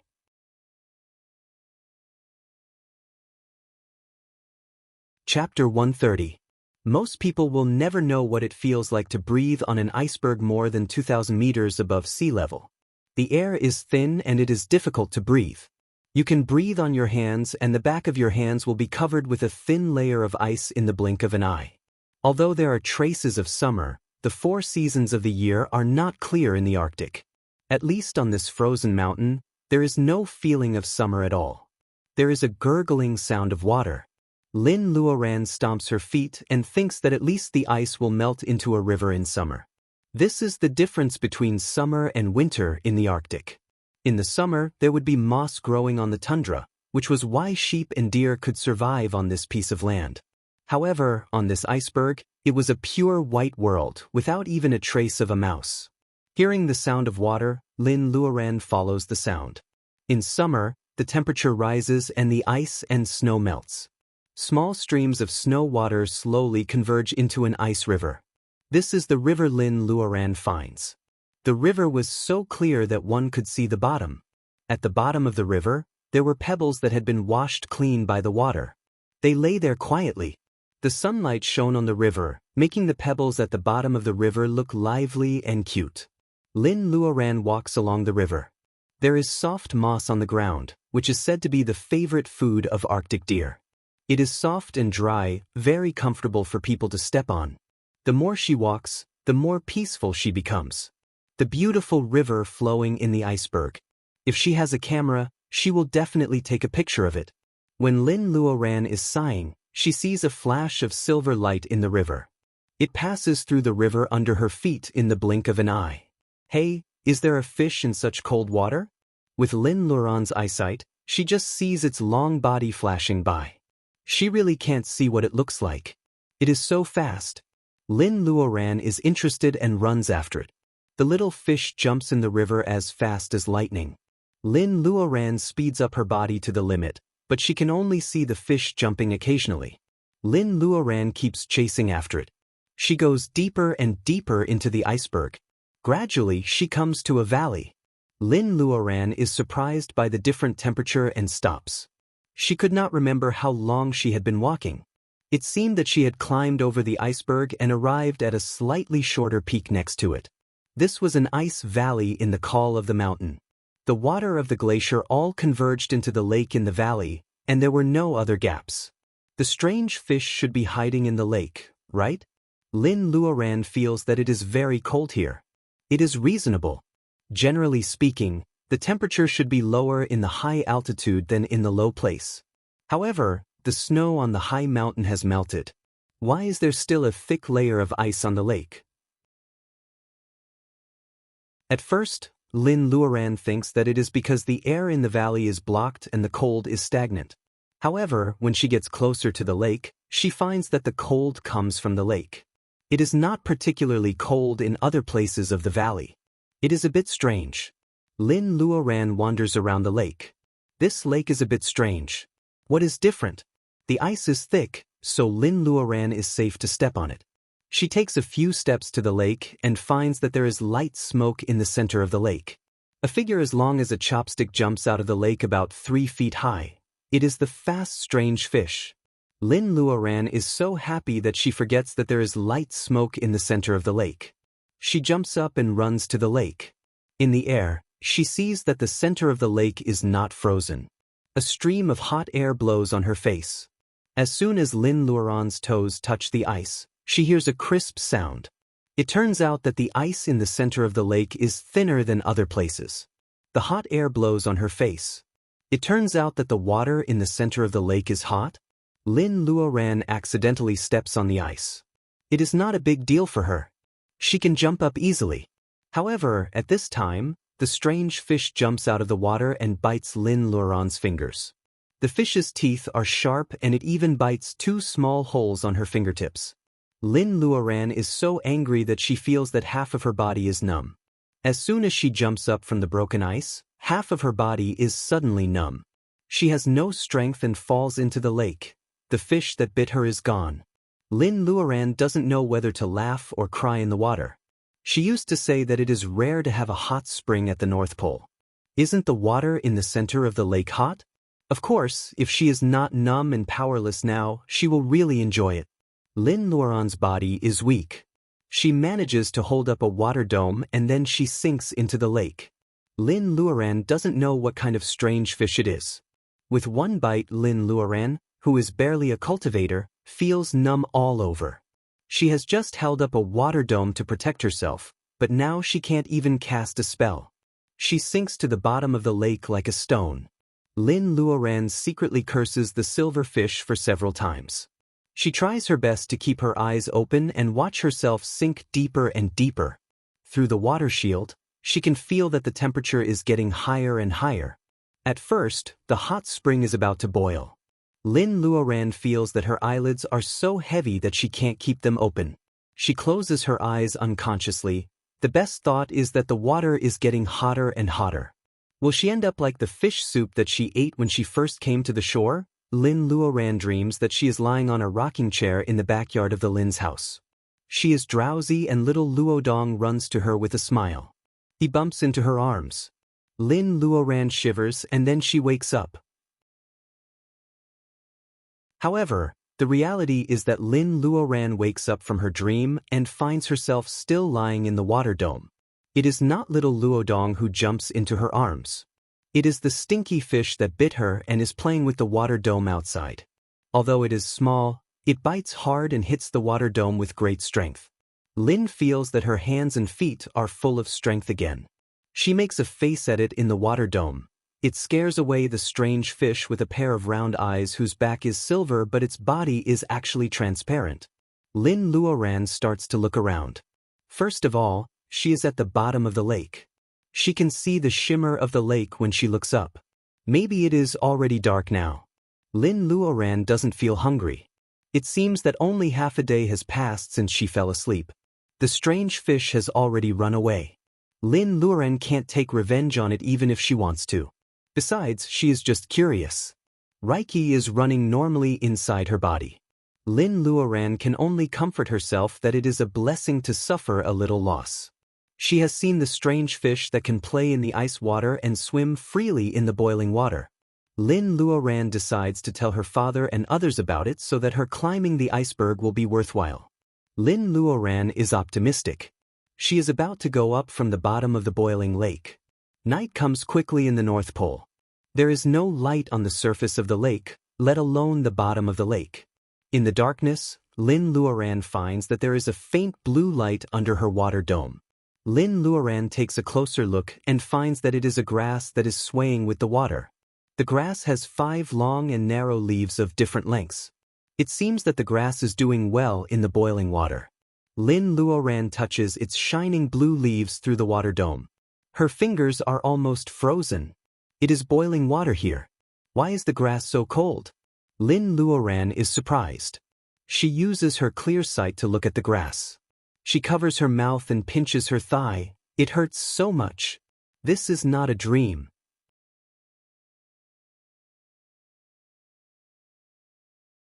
Chapter 131. Lin Luoran touches the leaves of the ice grass carefully through the water dome. Nothing unusual happens except the biting coldness. Lin Luoran's heart is pounding. Even if something is wrong, she must have this grass. Lin Luoran has only seen this kind of pure Reiki once, even when she just came out of the secret land and embarked on the path of cultivation, the small tree that helped her cleanse her marrows and tendons. Lin Luoran still remembers the unbearable heat of the red fruit after she swallowed it. She has never seen such a magical small tree again, even though she has collected countless spirit herbs and elixirs in the secret land. Lin Luoran suspects that the small tree is the real treasure of nature. Bone-chilling ice spirit grass actually grew in boiling water. Was it only in such a contradictory environment that such a treasure of heaven and earth could grow? Lin Luoran carefully picks up the small stones under the ice grass, trying to transplant it out of the water without hurting its roots. As soon as she puts her hand on the roots, the silver fish comes out of nowhere and attacks Lin Luoran angrily. Lin Luoran hides in the water dome. There is abundant water Reiki around. The water dome feeds water with water, so she is not afraid of the risk of collapse. The silver fish is so angry. If it had feet, it would really jump up and down.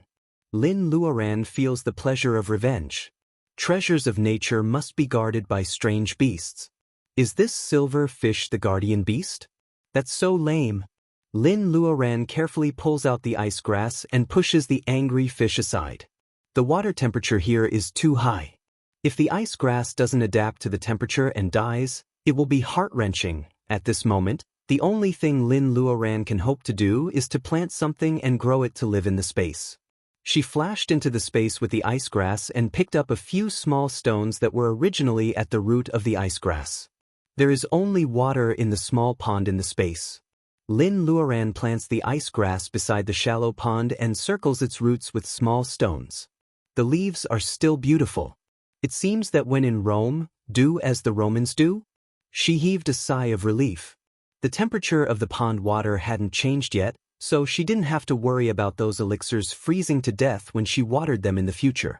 However, this ice grass was really strange. It seemed that the only thing that was cold was itself. It was the same in the boiling water, and it was the same in the spirit pool. Lin Luoran puts her hand into the pond to feel the temperature. The abundant water Reiki refreshes the spirit herbs in the space. Lin Luoran can't help but recall the feeling of swimming in the sea and blending in with the water. Different from the naughtiness of fire Reiki, water Reiki is still the mildest kind of Reiki on the earth, where the temperament of Reiki has changed. No matter how eccentric it was, at most it would freeze anyone who dared to touch it. Normally, it was gentle and harmless. It doesn't have a small tail. Unlike fire Reiki molecules that run around like Halley's Comet, it is like a quiet raindrop, gentle and elegant. Even when it moves, it is beautiful. Lin Luoran's thoughts wander like water.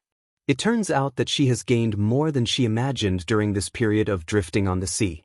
She swam with fishes, turned ice into water, dug a hole in the snow for the night, walked in a snowstorm, and climbed an iceberg more than 2,000 meters above sea level with her bare hands. These experiences were all different, but they all led to the same goal.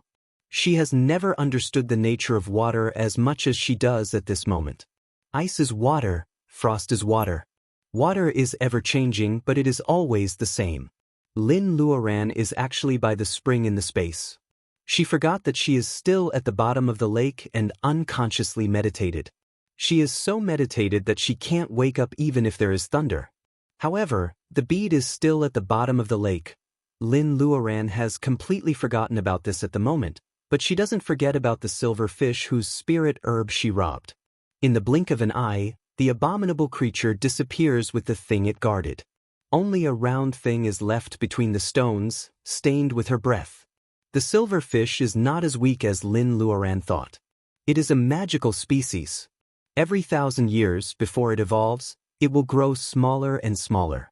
Not only will it return to its youth, but its talent will also disappear. Only the characteristics of the species and some means of self-protection will be left. However, after 1,000 years, the silver fish will not only get the inheritance of the species, but also shed its skin and transform. It will stand on the top of the ferocious beasts again. Lin Luoran is lucky that it happens to be at its weakest period. Otherwise, it will be much more difficult for her to get the ice grass than to escape from the dead woman. The silver fish is muddle-headed and its mind is not clear. It only knows that the ice grass is very important to it, but it doesn't remember that it has been guarding it for 1,000 years. It is stolen by Lin Luoran, and there is only a bead left. The silver fish rolls in the sand, stirring up the water in the lake. It has nowhere to vent its anger, so it opens its mouth and swallows the bead. In fact, the silver fish is born with the ice grass. At this moment, its mind is muddled, and it has no idea that losing the spirit herb is a fatal blow to it. It just feels that the hot lake water is becoming unbearable. It can't stay at the bottom of the lake anymore, and the bead in its belly makes it uncomfortable. It decides to play for a while to digest. The silver fish jumps up and swims to the surface of the lake. It only takes a few seconds. The temperature in the middle of the lake makes it uncomfortable.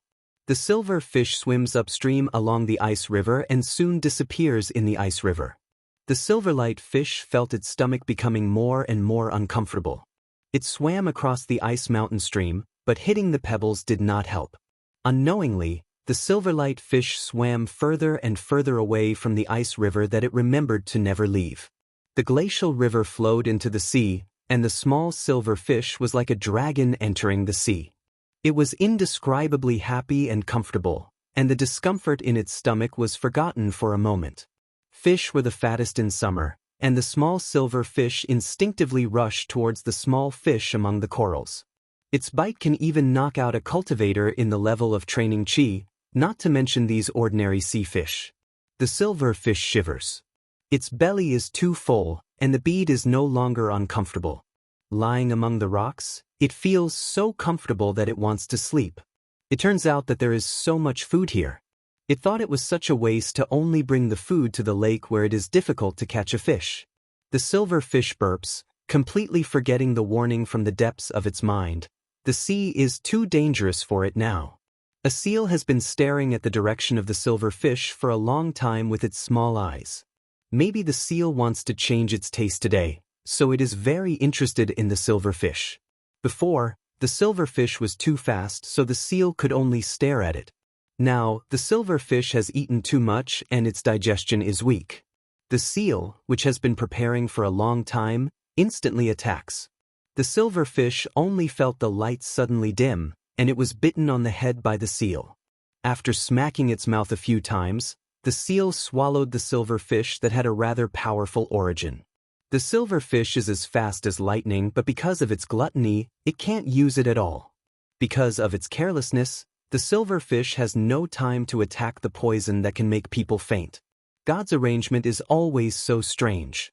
The female corpse in white will never expect that she will be defeated by a little cultivator in the level of training chi.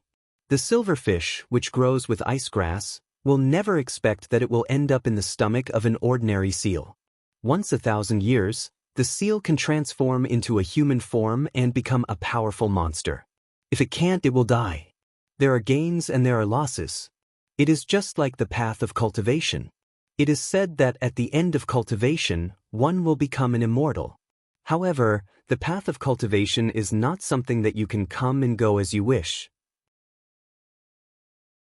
The seal doesn't know anything about the Tao of nature. It eats the silver fish as it wishes. After savoring the taste for a while, it clumsily climbs to the ice to take a breath and bask in the sun as usual. Every time the spring sun begins to shine on the land after a long cold night, and the days become longer and longer, the seals will climb out of the ice to bask in the sun. They lie next to their breathing holes and hide behind the dug ice debris, vigilantly watching their surroundings. This is the best season to hunt seals, but the seals have no other choice. The temperature of the sea made of ice and snow is unbearably low. If they don't bask in the sun after catching fish, the seals will freeze to death. The seal climbs on the ice and looks around every once in a while. It finds the ice is quiet, so it lowers its head and lies down to enjoy the sun. When the seal looks up and lowers its head, its poor eyesight makes it ignore the white canvas moving not far away. A head wearing a big white hat flashes. Seeing the movement of the seal, the head stays still and continues to lurk.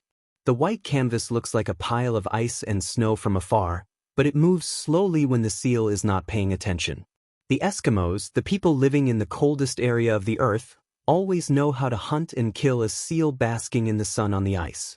The seal falls asleep with the sacred bead lying quietly in its stomach. The white canvas moves again.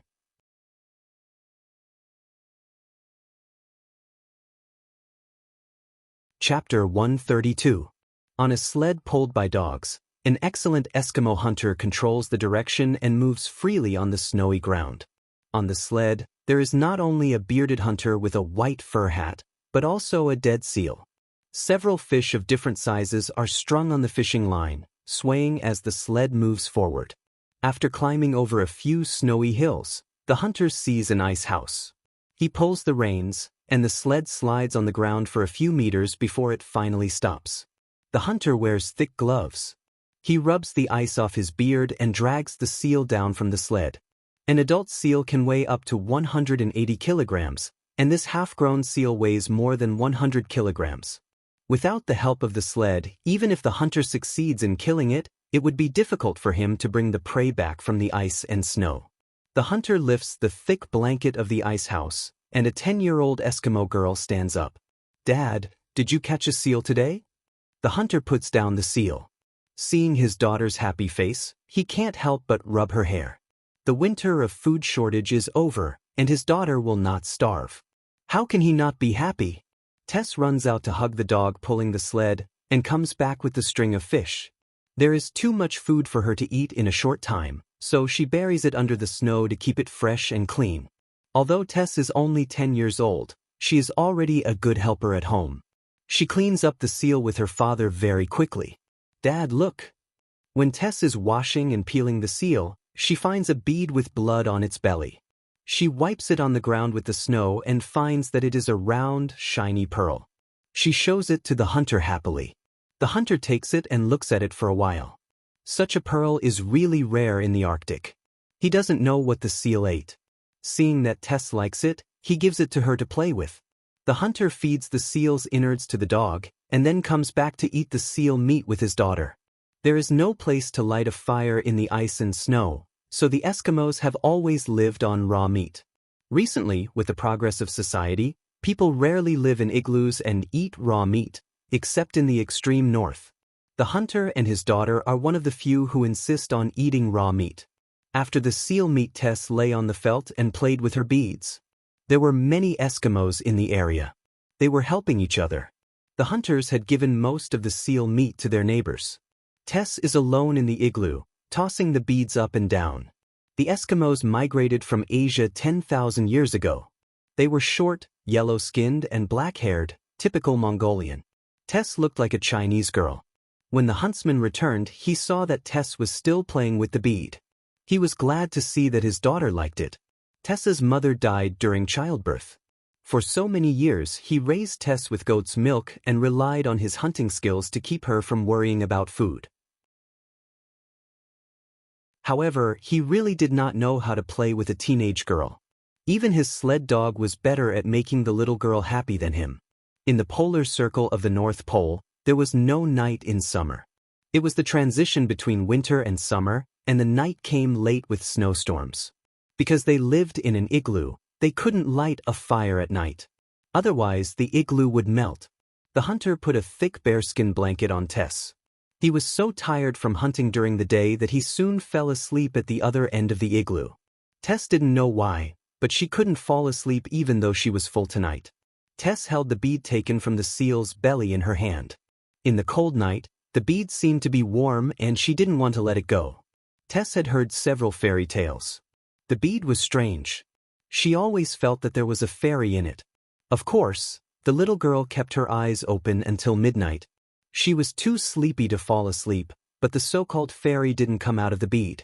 However, the water reiki around the bead fluctuated strongly, so the little girl couldn't put it down. The next day was a sunny day. After eating the seal meat, the hunter went to discuss something with his neighbor early in the morning. Tess played with the sled dog at home. The water reiki around the bead was getting stronger and stronger. The affinity of water made her reluctant to put it down. The hunter didn't come back until lunchtime. It turned out that they had accumulated a lot of seal skins over the winter. They didn't want to be cheated by the fur traders who traveled among the Eskimo tribes, so they decided to sell them in the town themselves. They had to go out for a few days and asked Tess to stay at home at night. Tess answered absent-mindedly, but her mind was on the bead. The hunter told his daughter to move out all the seal skins they had accumulated over the winter. They filled the sleigh with food and set off. Tess was very active, so she stayed in the igloo for the first 2 days. However, no one talked to her in the ice and snow. Even the sled dog had left with her. Tess was just a teenage girl. At night, she couldn't fall asleep when she heard the sound of snow hitting on the door blanket. Hearing a whimper near the igloo, Tess was scared and curious. She got up from the blanket and quietly lifted it. There was a row of neat footprints in front of the igloo, which were not completely covered by the wind and snow. Could it be that father had returned? Every time her father came back from the town, he always brought her a lot of shiny candies. Thinking of the smell, Tess forgot the whimper and thought that her father was in the neighbor's house not far away. She put on a fur coat and ran out along the footprints. The little girl closed her eyes because of the wind and snow. She couldn't tell the way, so she lowered her head and followed the footprints. She didn't realize that this was not the way to the neighbor's house. Tess didn't know how long she had been walking. She only felt that her legs were getting stiffer and heavier, and her body was frozen. Looking up, Tess finally realized that she was lost. Getting lost in the snow on such a snowy night could kill someone. Little Tess finally remembered that her father told her not to go out at night. Her mouth was blue with cold and it took her a long time to hold back her tears. Just then, little Tess heard something in front of her. She tried to open her eyes and saw a strong figure a few meters away. Was it her father? Little Tess ran 2 steps and saw the figure clearly. She covered her mouth tightly. It was not her father, but a polar bear with some meat in its hand. The red rope on the meat was tied by Tess herself. It turned out that it was not her father who came back. It was the polar bear who was stealing the seals and fish that Tess buried in the snow outside the igloo. The polar bear also smelled the smell of a human. They were the least picky animals. When they could not catch fish in summer, they would rely on carrion to survive the Arctic summer. Of course, they would also eat people, especially children like Tess who could not attack. The polar bear dropped the meat in its hand and rushed to Tess.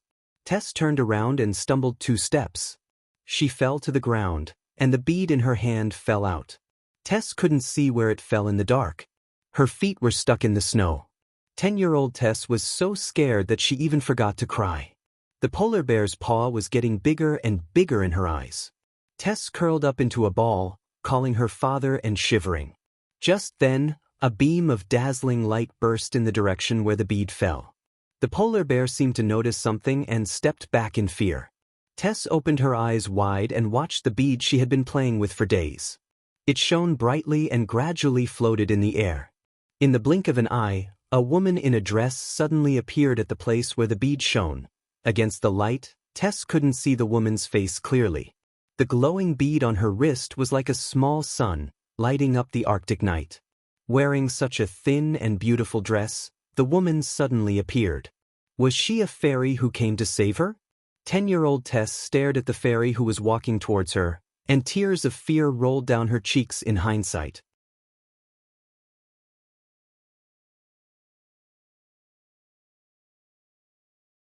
Chapter 133. Fairy, are you here to save Tess?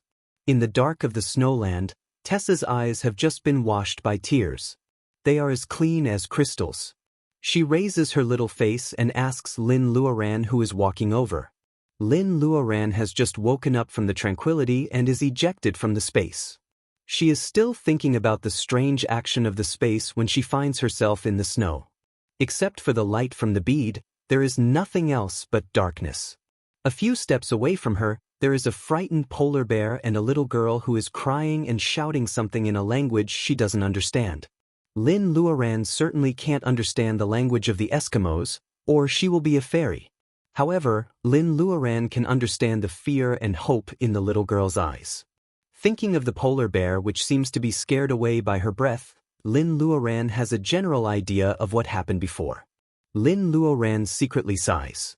She wants to step forward to comfort the little girl, but before she moves, she activates the water Reiki everywhere on the Iceland. Reiki of the 5 elements fill every corner of the world. Only cultivators with the Taoist root can feel them. Ordinary people can't even find a stepping stone in a treasure house. Why is it said that cultivators with single Taoist root are geniuses in cultivation? In fact, each cultivator's sensitivity to the Reiki of the world can be regarded as 10 points. Cultivators with single Taoist root will naturally have a sensitivity of 10, but cultivators with double Taoist root will have a different ratio. If they are lucky and have a ratio of 1:9, cultivators with single Taoist root will only be slightly weaker than cultivators with single Taoist root. In this way, cultivators with 3 Taoist root will be much weaker than cultivators with 4 Taoist root, not to mention cultivators with 4 Taoist root. As for cultivators with 5 Taoist root, they are basically useless. Maybe some people say that diligence makes up for stupidity. Even if cultivators with weak sensitivity choose to cultivate with a higher ratio of Taoist root, their Taoist root may not be weaker than cultivators with single or double Taoist root.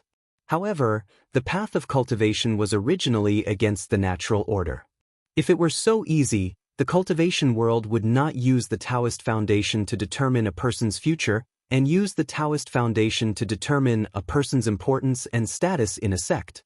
If you had 70% water element, 10% wood element, 10% earth element, and 10% metal element, and you wanted to stand out by relying on the water element and give up the cultivation of the other 3 elements, it would only cause the spiritual chi in your body to become chaotic, and you would destroy your own cultivation. In other words, when a cultivator with multiple natures breathed and cultivated, the proportion of Reiki he refined must be in line with the proportion of his Taoist root. This meticulous and thankless work not only had many requirements on the place of cultivation, but it was also several times more difficult to cultivate than the geniuses with single or double natures. The lifespan of a cultivator in each realm was fixed. Except for those who had great luck, those with less than double natures would be burdened by their own bodies. With the same cultivation, they would have to cultivate longer, and they would have to worry about the balance of the natures of their Taoist root from time to time. How could they compete with the geniuses who had a smooth journey? Lin Luoran doesn't know anything about the common sense of the world of cultivation. She can feel it whenever she wants. Because of her peaceful state of mind, she often goes into tranquility. If other cultivators knew about this, they would be envious, jealous, and even have a dark mind. For example, she has just woken up from tranquility a moment ago, so her perception of water has never been so clear. She can even affect the water reiki on the ice field when she moves. This is a special case where her perception of the water reiki is strengthened to the extreme. Lin Luoran doesn't know about the balance of natures when absorbing reiki. Except for the fire reiki in her body, she has never had any problems. No one has ever told her about this, so it is impossible for her to know. Water reiki swarms in. The bead is so happy that it tries its best to absorb it. Half of the reiki is absorbed by the newly planted grass in the spring, the other 20% is given to the plants in the space, and the remaining 30% is transformed by the bead into peaceful water reiki and sent to Lin's body. Water reiki flows up along Lin Luoran's right hand, nourishing her meridians, bones, and muscles. As the water reiki keeps pouring in, Lin Luoran calms down. She recalls the feeling when she was meditating. Her mind is clear. At this moment she is water, she is ice, and she is the snowflakes falling from the sky. There seems to be a slight sound of something clicking. Lin Luoran finally opens the door of water reiki in the 5 elements at the right moment. Although the Earth's reiki is thin, reiki within 100 miles swarm in. Even if the bead collects the service fee, Lin Luoran can still get unimaginable benefits. The chaotic reiki in Lin Luoran's body is full of water reiki. The moment she transforms into water, the chaotic reiki in Lin Luoran's body seems to be summoned. A stream of blue reiki separates from the chaotic reiki. After the fire reiki becomes independent, the water reiki in Lin Luoran's body also has its own meridians. Lin Luoran is so focused on checking her body that she doesn't notice that as soon as the water reiki in her body is generated, the ice grass in the space grows 2 more leaves because it has absorbed the effect of the spring and the water reiki. Lin Luoran can also see a small bulge in the center of the leaf. Is it a bud? After the water reiki in Lin Luoran's body is transferred to her own meridians, a blue light suddenly flashes above the cabin. It is so fast that Lin Luoran can't find it even though she is in the space. Only the fire phoenix, which she has never seen before, makes a happy cry, as if it is welcoming its new partner. Lin Luoran's personal ability is changing quietly under the continuous input of water reiki. It seems that it is not bad. When she opens her eyes again, she feels that her eyelashes are heavy and stiff. Everything in front of her is white. She is not too hungry. It seems that she has just cultivated for one night. Last night, if she didn't transfer the water reiki to her meridians immediately, she would have been captured by the swarming water reiki. Fortunately, the process is well controlled, so it is not dangerous and the result is quite gratifying. Lin Luoran notices the changes in her body as soon as she opens her eyes. Her blood is more vigorous and her reiki is more condensed. The reason why the first step of cultivation is called training qi is to train qi into the body. At this moment, there is no extra space in her meridians and her body is light and healthy. Lin Luoran knows intuitively that after last night, she has entered the real completion of training qi. Not long ago, Master Mu said that she could enter the level of laying foundation in 15 years. Master Gua also said that he bet that she could enter the level of laying foundation in 10 years. At that time, Lin Luoran felt that with the help of the space, she might be able to think faster than they said. However, she didn't expect that it would be so fast. The trip to the secret land has tempered her mind and personal ability. The drifting trip has repaired the deficiency of her Taoist heart. With the formula of foundation-laying bolus in hand, Lin Luoran's personal ability has kept up and her state of mind is needless to say. As long as she can make foundation-laying bolus, Lin Luoran is sure that she can enter the level of laying foundation in 1 or 2 years. Compared with when Guanjing and others, Lin Luoran has wasted many years of her life. Besides, she can't tell others about her Taoist root, which makes Lin Luoran worry a lot. Until now, Lin Luoran's previous uncertainty has finally disappeared. Cultivation had always been a path that defied the heavens. Hard work, coupled with the heavens' favor, allowed older women to cultivate in the city. In the pure white snow, Lin Luoran is like a snow doll wrapped in the wind and snow overnight. With the help of the water Reiki and the improvement of her personal ability, the negative emotions that she was prone to before have disappeared a lot. Her temperament has also changed dramatically. Lin Luoran is no longer a sharp sword. She is like a lake, calm and amiable on the surface. However, at the bottom of the lake, she has the ability to overturn ships. Thank you, everyone, for your support. The tragedy of Dianbai has finally been resolved with the help of others. Although the chapter that should have been updated last night was nowhere to be found, it was still better than being completely wiped out. You're tuning in to the Passion Pages YouTube channel. We're so grateful for your support, and don't forget to subscribe to join us on this incredible journey through captivating stories. Your generosity through donations truly makes a world of difference, as it's the primary source of revenue that allows me to expand and enhance this channel for you. Thank you from the bottom of my heart for being a part of this adventure.